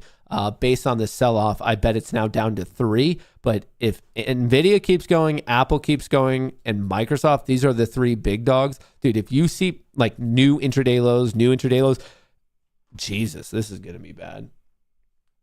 But we got that sweet-ass NFT. Hell yeah, dude. Worth it. The Investor Connect NFT. Dude, the amount of things that Adam Aaron did, he should be in prison for the rest of his life. And once a day in prison, he should get the shit kicked out of him. The amount of, like, the fact that people still try to defend him when in reality, he just like was increasing his own paycheck. People don't realize that he was running AMC into the ground before him. He was not a good CEO. He is not a good CEO whatsoever. And people thought he's like some sort of like mega mind genius CEO. No, he was a very, very lucky person who was in the right place at the right time, the most lucky person.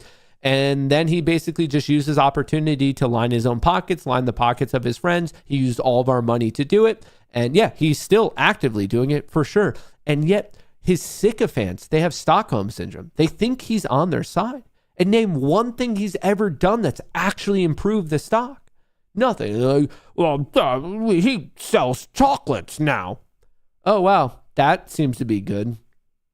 Remember that Going to the Moon song we would listen to before every Green Day AMC? My unrealized gains were insane. I agree. Those people are actually nut jobs as well. The people who wrote that song, they're still like die hard, drink the Kool-Aid people that think it's going to squeeze tomorrow. And they just don't understand the market. Like, yeah, but fun fact about those people is they're fucking insane as well, as you'd probably expect.